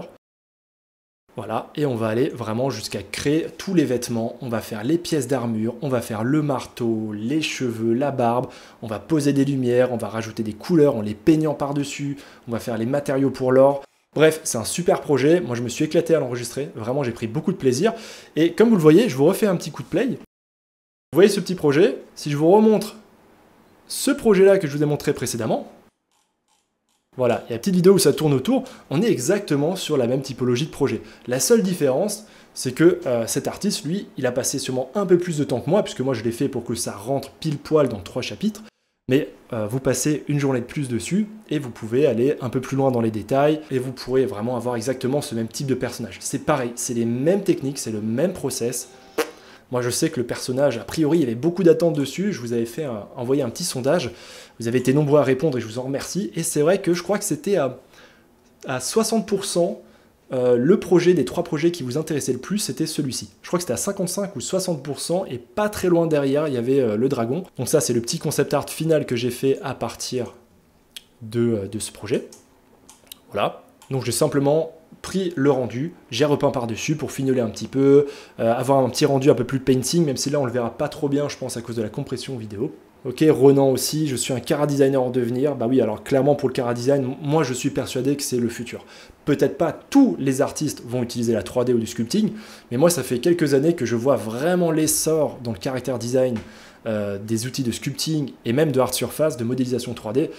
Pour moi, c'est clair que c'est en train d'exploser. Il y a une très bonne question de Lurwing. Est-ce que ça rend pas obsolète les cours Blender pour le concept art et l'illustration? Bah non, pas du tout, justement. Ces cours de sculpting, c'est juste la partie qu'à l'époque, j'ai pas pu mettre dans mes cours de Blender. Parce que justement, c'était une trop grosse partie. Mais c'est complètement complémentaire. Si maintenant tu veux aller plus loin et travailler les textures, les matériaux, ou alors faire un décor, faire un environnement autour, eh ben justement, il faudra aller sur les autres cours pour avoir l'intégralité des connaissances. Et autre chose d'ailleurs que je n'ai pas encore précisé, c'est que ces cours, il y a le suivi des formateurs qui est inclus. Voilà, donc ça c'est quand même un énorme bonus. Vous avez les corrections de Toto, Jake et de moi-même. Voilà, on est donc des artistes professionnels de l'industrie, on sait de quoi on parle, on utilise Blender depuis longtemps, on maîtrise le sujet et ça vous permettra d'apprendre tout ça bien plus efficacement. Et dernière petite parenthèse, c'est que j'ai vraiment voulu dans ces cours vous pousser non pas à reproduire les 3 projets que j'ai faits, mais à faire vos propres projets. Vraiment, l'idée c'est que vous suiviez les étapes et la méthodologie, mais pour faire à chaque fois votre projet pour votre portfolio. Et comme ça, vous pouvez non seulement avoir des corrections pour progresser en sculpting, mais en même temps, ça vous fera des corrections de la part d'artistes bien chevronnés pour vos projets de portfolio. Un petit peu comme un mentoring bonus. C'est déjà ce que j'avais mis en place sur les cours de Blender pour le concept art et l'illustration. Et je ne sais pas si parmi vous, dans le chat, il y en a qui ont suivi ces cours, mais le fait d'avoir les retours des formateurs, c'est quand même un vrai bonus, quoi. Il n'y a pas beaucoup d'artistes qui ont cette chance de pouvoir remplir leur portfolio avec un petit coup de pouce, des petits paint-over de la part d'artistes chevronnés. En tout cas, j'en dis pas plus, sachez juste que très rapidement, je crois que c'est pas encore en place, mais très rapidement, si c'est déjà le cas, en fait, vous pouvez cliquer maintenant sur chaque petite vignette ici, là, dans la liste des chapitres, pour voir justement ce qui sera au rendez-vous de ce chapitre. Voilà, si vous voulez vraiment un aperçu détaillé, complet des cours, vous pouvez passer par là. Vous verrez un peu plus d'images. Il manque encore les petites vidéos justement du personnage, ça n'a pas encore été complètement monté, donc on arrive au bout. Alors, est-ce que dans les cours, nous voyons comment faire différentes poses pour un modèle de base qu'on a sculpté? Par exemple, je crée un animal et ensuite j'aimerais créer différentes scènes avec lui, mais avec des poses différentes. Oui, totalement. Le posing est vu. C'est carrément au programme. D'ailleurs, je peux peut-être te le trouver ici. Si non, la vidéo, je vois qu'elle n'est pas encore en place pour ce chapitre. On va la mettre sûrement dès demain. Mais en tout cas, oui, clairement, les techniques de posing sont vues. Alors, ça ne va pas aller jusqu'au rigging, histoire que ce soit bien clair, si certains savent ce que c'est. Il n'y aura pas du rigging, par contre, il y aura effectivement du posing, directement à partir des outils de sculpting. En tout cas, je vous remercie pour votre attention. Vraiment, jusqu'ici, vous avez été trop cool, vous avez participé, vous avez été motivant, vous avez été super cool quand il y a eu le plantage de Blender, donc merci à vous. Alors non, justement, Trap 021, comme je l'ai dit, il n'y a pas de rigging dans ces cours. Parce que si je devais faire la retopologie, les UV, le rigging, etc., en fait, on peut rajouter 3 autres formations et il n'y en aurait pas pour 45 heures de vidéo, il y aurait 145 heures de vidéo. Donc là, c'est strictement le sculpting. Le but, c'est de vous prendre d'un niveau débutant en sculpting à un niveau super avancé et même de pouvoir déjà bosser sur des projets professionnels avec. C'est vraiment ça l'objectif. Si après vous voulez aller plus loin sur les textures ou sur d'autres aspects, évidemment, c'est à creuser à côté. Alors, Kate Drive a une question très intéressante, je l'attendais. Quand tu n'y connais absolument rien en 3D, est-ce que tu peux quand même prendre juste le cours de sculpting? Est-ce que c'est accessible? Oui, la réponse est oui. C'est vraiment ouvert à tout le monde, même ceux qui n'ont jamais fait de dessin, de digital painting, de 3D. On voit tout de zéro, donc on voit vraiment les bases de Blender, l'interface, les outils de sculpting. C'est vraiment, pour la peine, je pense que c'est difficile de faire plus intuitif. Donc oui, clairement, c'est le but. Et pour tous ceux qui sont déjà dans les cours du programme indispensable, je tiens aussi à vous préciser quelque chose parce qu'on m'a énormément posé la question suite à mes newsletters. On peut vraiment suivre ces cours en parallèle des parties du programme indispensable. Donc moi je pense même que ça peut être sympa si par exemple il y a un moment vous êtes un petit peu en train de, je sais pas, vous avez besoin d'une pause, voilà, vous saturez parce que voilà, vous avez fait 3 chapitres d'affilée, c'était long, voilà, vous avez envie de changer de sujet, bah, ça peut être justement un super projet que vous pouvez faire à côté, vous pouvez faire un chapitre ou deux, finir un projet de sculpting et ensuite revenir sur le programme. En fait, c'est assez différent pour que ce soit pas gênant et en même temps, ça permet d'avoir un outil qui est complémentaire. C'est pour ça que, selon moi, ceux qui sont forts en painting seront forts en sculpting et inversement. Alors, faut-il avoir des bases en dessin, en design? Non. Honnêtement, non. Évidemment, si tu as des bases en design, bah, tes designs seront meilleurs, ça c'est évident. Mais c'est vraiment une discipline qu'on peut commencer de zéro. Vous l'avez vu, hein, il y a par exemple les sculpteurs numériques sont des artistes qui ne font que ça. Ils font juste du sculpting. Voilà, ils font pas de dessin, ils font pas de concept art, etc. Donc là, c'est à vous de voir. Moi, je pense en tout cas que c'est très complémentaire au dessin, mais vous pouvez très bien commencer par ça et ensuite vous mettre au digital painting, ou alors vous mettre, je sais pas, à l'animation 3D, à la création pour du jeu vidéo. C'est vraiment un petit peu un point de départ, ou alors un outil complémentaire. D'ailleurs, ça, je ne l'ai même pas précisé, je suis désolé, le premier chapitre est gratuit. Oui, il y a 7 chapitres, le premier chapitre, donc toute la moitié du projet du T-Rex, est accessible pour tout le monde. Il suffit juste d'aller sur Digital Painting School, de s'inscrire, d'avoir un compte. Il n'y a aucun piège, il n'y a aucune arnaque. Et vous pouvez commencer le premier chapitre. Il y en a déjà pour plusieurs heures, et plusieurs heures de pratique. Je pense que comme ça, tout le monde, même sans débourser un seul centime, bah, peut apprendre le sculpting, peut commencer à faire mumuse. Et vous allez voir que c'est vite pris en main. Rien qu'avec un chapitre, en fait, vous aurez déjà les bases. Ce qui est déjà suffisant pour bien s'amuser. Et puis après, si certains ont envie de continuer les cours, eh ben, c'est avec plaisir que vous pouvez vous inscrire. Si certains n'ont pas l'envie ou pas le budget, bah, vous pouvez très bien continuer à l'apprendre de votre côté. C'est pas du tout impossible. Voilà, c'est accessible. Mon but, c'est comme toujours que ça profite à un maximum de monde. Donc n'hésitez pas à tester. Vraiment, c'est très très chouette. Alors, avec un Mac Pro, quel autre matériel faut-il? Est-ce qu'une tablette graphique est indispensable? Alors, oui, moi vraiment je te conseille une tablette graphique. Est-ce que c'est indispensable? Non. J'ai déjà vu des artistes qui en font 100 tablettes graphiques, mais sincèrement, t'es pas obligé du tout de prendre une tablette graphique à écran qui coûte 800 €. Tu peux prendre une tablette comme moi, tu vois, elle n'a pas d'écran. Voilà, c'est un modèle sans écran. Tu peux en avoir pour 60 € par exemple, qui sont très très bien, largement suffisants. Parce que là, pour la peine, c'est pas aussi exigeant que du digital painting. Et d'ailleurs, je précise quelque chose, hein, avec ce premier chapitre qui est gratuit, vous avez vraiment accès à tout. Il n'y a pas de restriction. Donc, même si vous postez votre début de projet sur le forum, les formateurs passeront sur votre sujet, vous commenteront, vous feront une critique. C'est vraiment, voilà, c'est inclus. Comme ça, vous pouvez vraiment vous rendre compte de la pédagogie, de retour de formateur, est-ce que ça vous convient ou pas. Il n'y a pas de limitation. Donc, je le redis, vraiment, profitez-en. Donc je vois que je vous aide déjà plusieurs à avoir acheté les cours, donc déjà je vous en remercie. Merci à vous pour votre confiance, ça fait super plaisir. Donc je vois que vous allez déjà être plusieurs à mon avis dans la semaine qui vient à vous lancer dedans. Ce qui est très cool, hein, je vous encourage justement à le faire un petit peu maintenant, puisque c'est là qu'il y aura plein de nouveaux élèves sur les cours, donc je pense qu'il y aura une belle activité sur les forums, il y aura pas mal de monde qui va le faire en même temps, c'est toujours plus motivant. Donc merci en tout cas à vous, merci de suivre ces cours. Je m'occuperai en tout cas moi-même de faire un suivi pendant les prochains mois sur les cours, histoire justement de voir un petit peu quelles sont vos questions, qu'est-ce que vous faites comme projet avec, comment vous vous en sortez. Et évidemment, s'il y a des petites modifications ou mises à jour à faire, je les ferai. Comme ça, je serai réactif. D'ailleurs, c'est vrai que je ne l'ai pas précisé, mais si vous êtes vraiment à temps plein sur les cours, hein, si vous faites que ça, il y en a pour à peu près, je dirais, environ 4 semaines. Voilà, pour faire vos 3 projets. Je pense qu'il y en a pour environ 4 semaines. Bon, je dis bien à temps plein, hein. Faut bien s'accrocher. Mes cours ont l'air super, ben merci.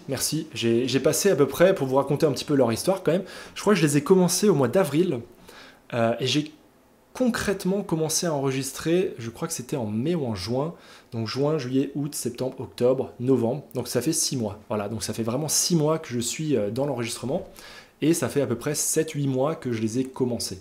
Donc pour vous donner un petit aperçu du temps que ça prend, du travail que j'ai mis dedans, et franchement, je pense que c'est peut-être parmi mes meilleurs cours dans le sens où le sujet s'y prête bien.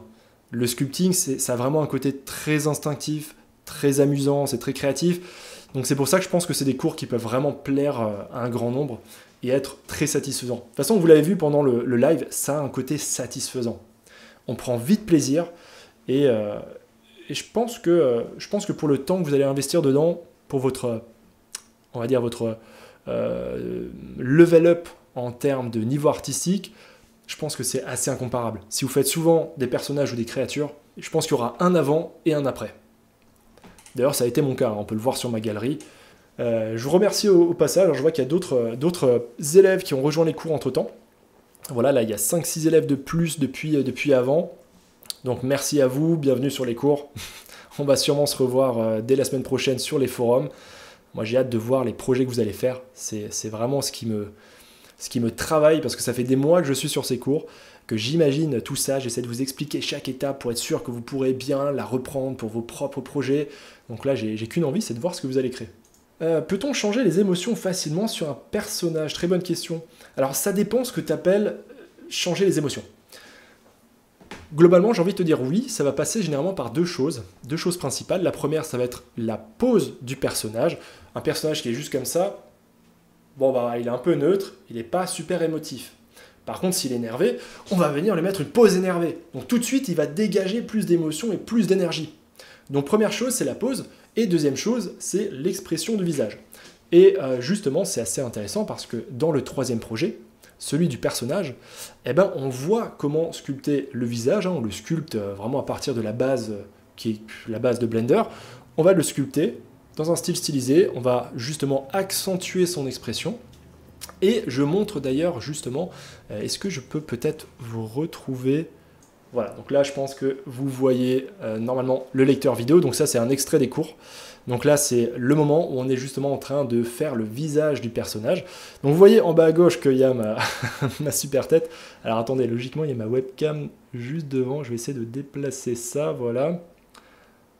Voilà, donc là vous voyez qu'il y a cette super photo de référence en bas à gauche, qui me sert justement pour faire le sculpting. Et c'est vraiment une méthodologie que je vous apprends. Je parle justement longuement de comment bien se prendre en photo, du choix de référence, comment est-ce qu'on va l'utiliser et comment est-ce que je m'en sers. Donc là, je peux faire play, j'avance un petit peu. Donc là, vous voyez qu'on va remonter un petit peu le coin de la bouche, on va faire une petite fossette, voilà. On fait pareil avec le petit sourcil en haut. Donc on y va tranquillement, on se sert de référence, ça prend un petit peu de temps. C'est pas forcément l'exercice le plus facile, mais... voilà, je pense que c'est à la portée de tout le monde. Alors, question suivante, est-ce que tu penses que le sculpting 3D aide à l'apprentissage du dessin ou c'est vraiment trop différent? Alors, Sanaed, c'est une excellente question. Moi, je pense que oui. Je suis intimement convaincu que oui, parce qu'en fait, le sculpting 3D et le dessin font appel à certaines zones du cerveau qui sont les mêmes. Je pense notamment à la visualisation spatiale, la mémoire musculaire, ton talent en design, ta perception et ta compréhension des volumes. Donc oui, clairement, si tu progresses là-dedans, tu vas progresser dans l'un comme dans l'autre.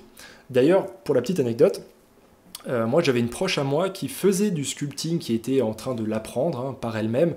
Elle avait passé beaucoup de temps dessus, c'était sur ZBrush encore, et c'était difficile pour elle. Je me rappelle qu'elle avait du mal. En plus, ZBrush, il n'est pas pratique, il n'est pas bien foutu, bref. Et c'est vrai que moi qui avais mon expérience en digital painting, j'ai commencé il y a 3-4 ans, 4 ans maintenant, sur Blender le sculpting. Et en fait, il y avait un côté presque un peu instinctif. Parce qu'en fait, comme je savais déjà dessiner, mon cerveau était déjà entraîné à voir les choses en 3D, à comprendre la perspective, etc. Ce qui fait que j'ai appris très vite. Alors bien sûr, je vous dis pas ça dans le sens, vous allez voir, c'est hyper facile, vous allez être des tueurs en seulement 10 heures. Évidemment, il faut un peu de pratique. Évidemment, vos tout premiers sculpting risquent d'être un peu nazes. C'est toujours pareil, mais le deuxième il sera mieux, le troisième sera encore mieux, et après une dizaine de sculpting, vous allez commencer à faire des choses vraiment très solides. Mais en tout cas, oui, clairement, l'un fait progresser dans l'autre. Ah bah voilà, Noïra, j'avais pas vu ta réponse, tu disais justement que tu connaissais une illustratrice qui a commencé par le sculpting et ça l'a aidé pour la 2D. Voilà, bah c'est très intéressant de le savoir. C'est vrai que généralement, on a plus l'habitude de le voir dans l'autre sens, mais comme quoi, Davantage de studios également demandent Blender sans demander ZBrush obligatoirement, ça donne une tendance. Bah effectivement Exucel, hein, comme j'ai dit, je raconte pas des conneries, Blender est vraiment en plein essor, même dans les studios de jeux vidéo, et d'ailleurs pas que pour le sculpting. Moi je sais que si les pipelines de production n'étaient pas aussi lourds, aussi longs, je pense qu'en vrai il y a déjà beaucoup de studios qui auraient sûrement implémenté Blender, au lieu de 3DS ou d'autres. Bah merci, hein, merci dans le chat, hein, tous ceux qui ont justement déjà pris les cours, merci pour votre confiance, j'espère sincèrement du fond du cœur qu'ils vont vous plaire. Moi j'espère que le sculpting va vous plaire, que les cours vont vous plaire, que vous aurez des super corrections et que vous allez atteindre un super niveau d'ici voilà, le début d'année 2025. C'est tout ce que je vous souhaite. Moi en tout cas je vais suivre ça avec attention via le forum, donc tous ceux qui s'inscrivent, hein, je vous l'ai dit, on se retrouvera sur le forum dans les prochains jours et les prochaines semaines. On va voir comment vous progressez. Moi, je suis sûr que vous allez faire des jolis bons. Je suis assez confiant. D'ailleurs, je me permets une petite parenthèse. Tous les élèves que j'ai pu voir qui ont suivi les autres cours sur Blender, il y a vraiment eu un step-up vraiment qui est impressionnant. Donc, je pense que sur tout ce qui est organique, donc créature, personnage, je m'attends à quelque chose d'assez similaire. Je suis assez confiant. Quelle version de Blender pour suivre ces cours? Et est-ce que l'on aura besoin d'avoir des extensions? Alors, pour moi, ça, j'ai envie de te dire, c'est une question qui ne se pose même pas. Pour moi, utilisez toujours la dernière version de Blender. En tout cas, moi, c'est l'habitude que j'ai prise. À part s'il y a vraiment quelque chose qui le justifie, comme par exemple un plugin, un add-on que vous utilisez et dont vous ne pouvez pas vous passer, essayez toujours d'avoir la dernière version de Blender. C'est constamment mis à jour, c'est constamment amélioré. Pareil, est-ce qu'il y aura besoin d'avoir des extensions? Non, aucune extension n'est nécessaire. Je vous conseille d'ailleurs dans le chapitre 0 et le chapitre 1 au tout début, sur les paramétrages à faire pour utiliser Blender en étant à l'aise avec une tablette graphique pour faire du sculpting, mais pas d'add-on particulier, rien de payant. Très bonne question de Adrien65 Dessin. J'ai une imprimante 3D et je me demandais s'il était possible d'imprimer en 3D des personnages ou des créatures réalisées sur Blender. Ben oui, complètement. D'ailleurs, je donne quelques conseils pour l'impression 3D dans mes cours. Tu peux carrément le faire. Les seules choses qu'il faut savoir, c'est que ça apporte quelques petites contraintes. Donc par exemple, le meilleur exemple, c'est la cape du personnage. Si tu fais des éléments comme une cape qui vont être trop fins, qui vont manquer d'épaisseur, si tu as une imprimante 3D, tu dois le savoir, l'imprimante 3D risque de ne pas réussir à le reproduire parce que c'est trop fin, ce serait soit trop cassant, soit tout simplement elle n'a pas la résolution pour le faire. Donc, faudrait grossir la cape, ou trouver des moyens pour rendre cette partie plus épaisse. Mais il y a quelques petites contraintes comme ça, mais sinon, oui, bien sûr que tu peux faire ton sculpting sur Blender et ensuite le préparer pour une impression 3D. Est-ce qu'à ton avis, il y a un domaine où le sculpting n'est pas approprié ou pas pertinent? Me demande OmbreGem. Alors oui, clairement, comme je l'ai dit au début de cette petite présentation, pour tout ce qui est en hard surface. Donc par exemple, des meubles, une table, une voiture, un immeuble, tout ce qui est fait par l'homme, tout ce qui est fait en ligne droite, généralement, ça, on va plutôt utiliser de la modélisation classique. Pardon, donc ça veut dire qu'on va partir par exemple de cubes, on va partir de cylindres. C'est pas des patatoïdes comme pour du sculpting. Donc là, c'est plutôt ce qu'on voit justement dans mes autres cours sur Blender. Question intéressante de Lucie. Pour le concept, tu penses qu'il vaut mieux faire les énumérations, donc je pensais les croquis, les recherches en 2D, et utiliser le modèle 3D pour une illue aux petits oignons final, ou alors utiliser la 3D directement pour le concept? J'ai du mal à me rendre compte. Là justement, j'ai envie de dire, à toi de tester, à toi d'expérimenter. Je pense que selon les projets et selon les cas, tu seras peut-être plus rapide et plus inspiré de le faire directement en digital painting. Et au contraire, il y aura des cas, notamment peut-être pour des personnages ou des situations difficiles, où le sculpting va être un vrai avantage. Moi, par exemple, je sais que je serais plutôt bien à l'aise avec l'idée de faire d'abord un croquis rapide, juste en digital painting, quitte à prendre une photo en référence pour faire rapidement la pose. Par contre, une fois que c'est validé, là, ouais, j'aurais tendance à partir sur du sculpting, histoire justement d'avoir quelque chose de plus poussé, de plus fidèle, etc. Mais ça dépend vraiment des artistes, mais moi je pense que je ferais comme ça. Alors je jette un petit coup d'œil, je vois qu'il y a encore des nouveaux élèves qui nous ont rejoints sur les cours de sculpting, donc merci à vous, c'est trop cool, vous allez être super nombreux à commencer les cours ensemble, donc je pense que ça va être vraiment intéressant. Je pense qu'il y aura une belle énergie, la période de lancement elle dure, je le répète, jusqu'au 23 novembre, essayez quand même de ne pas louper le coche, ce serait dommage de louper la promo, essayez juste de ne pas oublier, mettez-vous peut-être un petit rappel au cas où. Moi je vous referai de toute façon un petit rappel ou deux par newsletter. Alors question de Noira, les cours sont complémentaires à ceux d'anatomie. Je parle du troisième projet. Alors oui, ça n'a rien à voir, vraiment. En fait, dans ce projet, j'ai fait le choix justement de repartir de ce qu'on appelle un base mesh. Donc c'est un personnage de base qui a été fourni par Blender. Voilà, c'est un truc qui est gratuit, qui existe, on peut télécharger. C'est juste un humain, tout nu, voilà, qui est comme ça. Et on repart de cette base pour sculpter notre personnage stylisé. Donc je modifie totalement l'anatomie, je vous montre comment faire. Donc là, oui, il faut des connaissances anatomiques pour mieux réussir cette partie. Et c'est là où justement, comme tu l'as dit, c'est complètement complémentaire au cours d'anatomie avancée. Là, on est complètement dans le domaine. C'est-à-dire que s'il y en a qui veulent vraiment faire du sculpting de personnages, mais vraiment à très haut niveau, là, clairement, je conseillerais de faire les cours de sculpting et ensuite de faire les cours d'anatomie d'Axel Hutt, où il y a justement une partie des cours d'anatomie qui sont en sculpting. Donc là, on ne peut pas faire plus complémentaire que ça, c'est parfait. En plus, vous pouvez du coup suivre ces cours à partir de Blender directement, et non pas du programme qu'il utilise. Blender est gratuit, oui, Blender est gratuit, et il le restera. D'ailleurs, faites attention, téléchargez toujours Blender à partir du site blender.org. Ne passez pas par d'autres sites, parce qu'il y a toujours des sites malveillants qui vont essayer de vous faire payer pour télécharger Blender ou qui vont mettre des malwares dedans. Blender.org, c'est par là qu'on télécharge. Et comme je l'ai dit, prenez toujours la dernière version stable, pas la peine de chercher des anciennes versions ou d'avoir forcément exactement la même mini-version que moi dans les cours. Il y aura sûrement très peu de changements. Prenez les dernières versions, restez à jour, c'est mieux. Une question, ça va jusqu'où comme étape la partie gratuite? Quasiment jusqu'à la fin du sculpting du T-Rex. Je t'invite à regarder directement sur le site.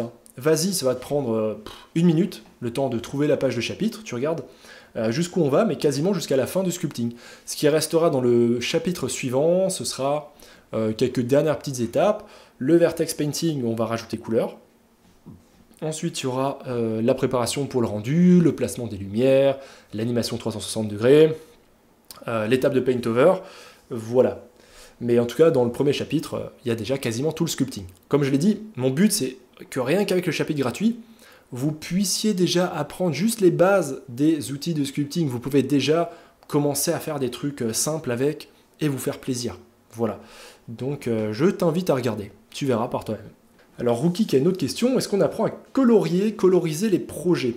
Alors, qu'est-ce que tu appelles les projets? Tu parles en 3D, les projets de sculpting?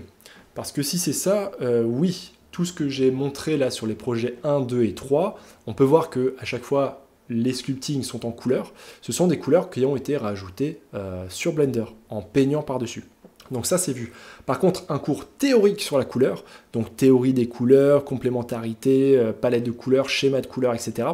Là, je vais te renvoyer à mes cours de Digital Painting, la partie 1 du programme indispensable, vers le début des cours, en gros. On voit ça au chapitre 6 et 7. C'est un gros morceau, il y a beaucoup de choses à apprendre pour bien comprendre les couleurs. Donc voilà. Je ne sais pas du coup quelle partie de ma réponse t'intéresse. Alors, petite question de Littleius qui aimerait se lancer dans le Creature Design. Est-ce que tu penses que ça pourrait m'aider les cours d'anatomie proposés? Ou alors, juste avec les cours de sculpting serait suffisant? Commence par les cours de sculpting, dans tous les cas. Comme ça, tu as déjà les bases techniques. Comme ça, tu peux déjà sculpter avec une vraie aisance. Voilà, tu connais les process, les méthodologies. Tout l'aspect technique, tu l'as. L'anatomie, pour moi, c'est vraiment un truc que tu vas améliorer sur des années. Alors évidemment, en l'espace de quelques mois, on peut devenir très bon. Mais pour vraiment devenir extrêmement bon, on va s'améliorer toute sa vie. Donc moi, je commencerai par les bases du sculpting, et ensuite essayer de se spécialiser en anatomie. Et pour l'anatomie, les cours d'anatomie qui sont sur le site, si tu fais référence aux cours d'Axel Hutt, c'est vraiment sur l'anatomie humaine. Cela dit, moi j'aurais quand même envie de te les conseiller, parce que en fait, si tu comprends les grands principes de l'anatomie sur un homme ou une femme, tu vas aussi beaucoup plus facilement les comprendre ensuite sur un cheval, sur un chien, etc.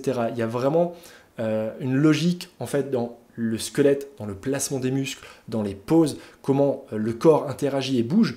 Et si tu l'as bien compris avec un humain, moi je pense que tu y arriveras très bien sur des animaux. De toute façon, si tu veux faire du creature design, tu auras beaucoup de créatures qui vont être, on va dire, humanoïdes. Donc, à mon avis, une bonne partie des cours d'anatomie te serait directement utile. Voilà. Donc, pour moi, oui, c'est clairement un incontournable si vraiment tu veux faire des choses convaincantes. Surtout qu'aujourd'hui, tu dois le savoir, en creature design, le niveau il est quand même élevé. Donc, évidemment qu'il faut des belles anatomies, il faut bien comprendre ça. Donc, pour moi, ouais, je pense qu'il faut passer par là. C'était un beau marathon quand même, 3h15 de live, finalement c'est pas mal. Un plantage Blender quand même, avec un petit crash du live, quelques secondes. Voilà, c'est un bon bilan quand même. Je vais vérifier d'ailleurs s'il y a d'autres élèves qui entre-temps ont rejoint les cours. Oui, il y en a quelques-uns, donc merci à vous. Même en cette heure tardive, il y a encore eu quelques dernières inscriptions sur les cours. Donc ça me fait super plaisir, je me doute qu'il y en aura encore d'autres demain et le reste du week-end et la semaine prochaine. Merci à tous, merci pour vos messages. Dans le chat, vous avez été super, sincèrement, c'était un super moment. Je pensais pas d'ailleurs qu'il y aurait autant de monde, je pensais pas qu'il y aurait autant de monde motivé jusqu'au bout, jusqu'à une heure si tardive. En tout cas, ça m'a fait très plaisir. Je pense qu'on va essayer de se revoir assez rapidement en live.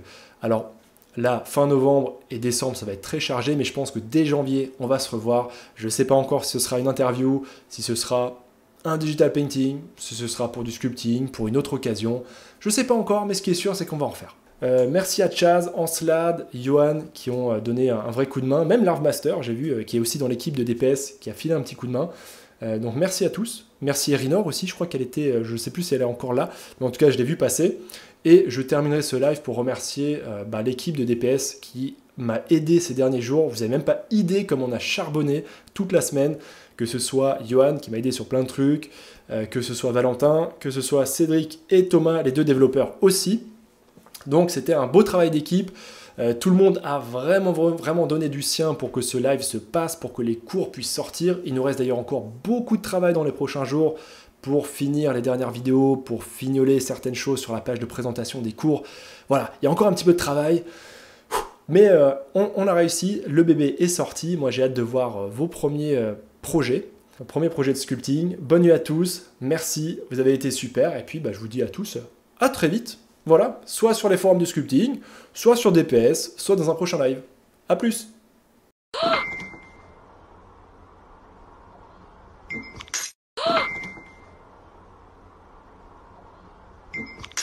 L'art digital t'intéresse? Tu as envie d'apprendre ou de progresser en digital painting ou peinture numérique en français?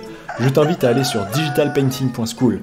Tu retrouveras une communauté super sympa, des cours de qualité et un paquet de ressources gratuites. Allez, on se retrouve là-bas l'artiste.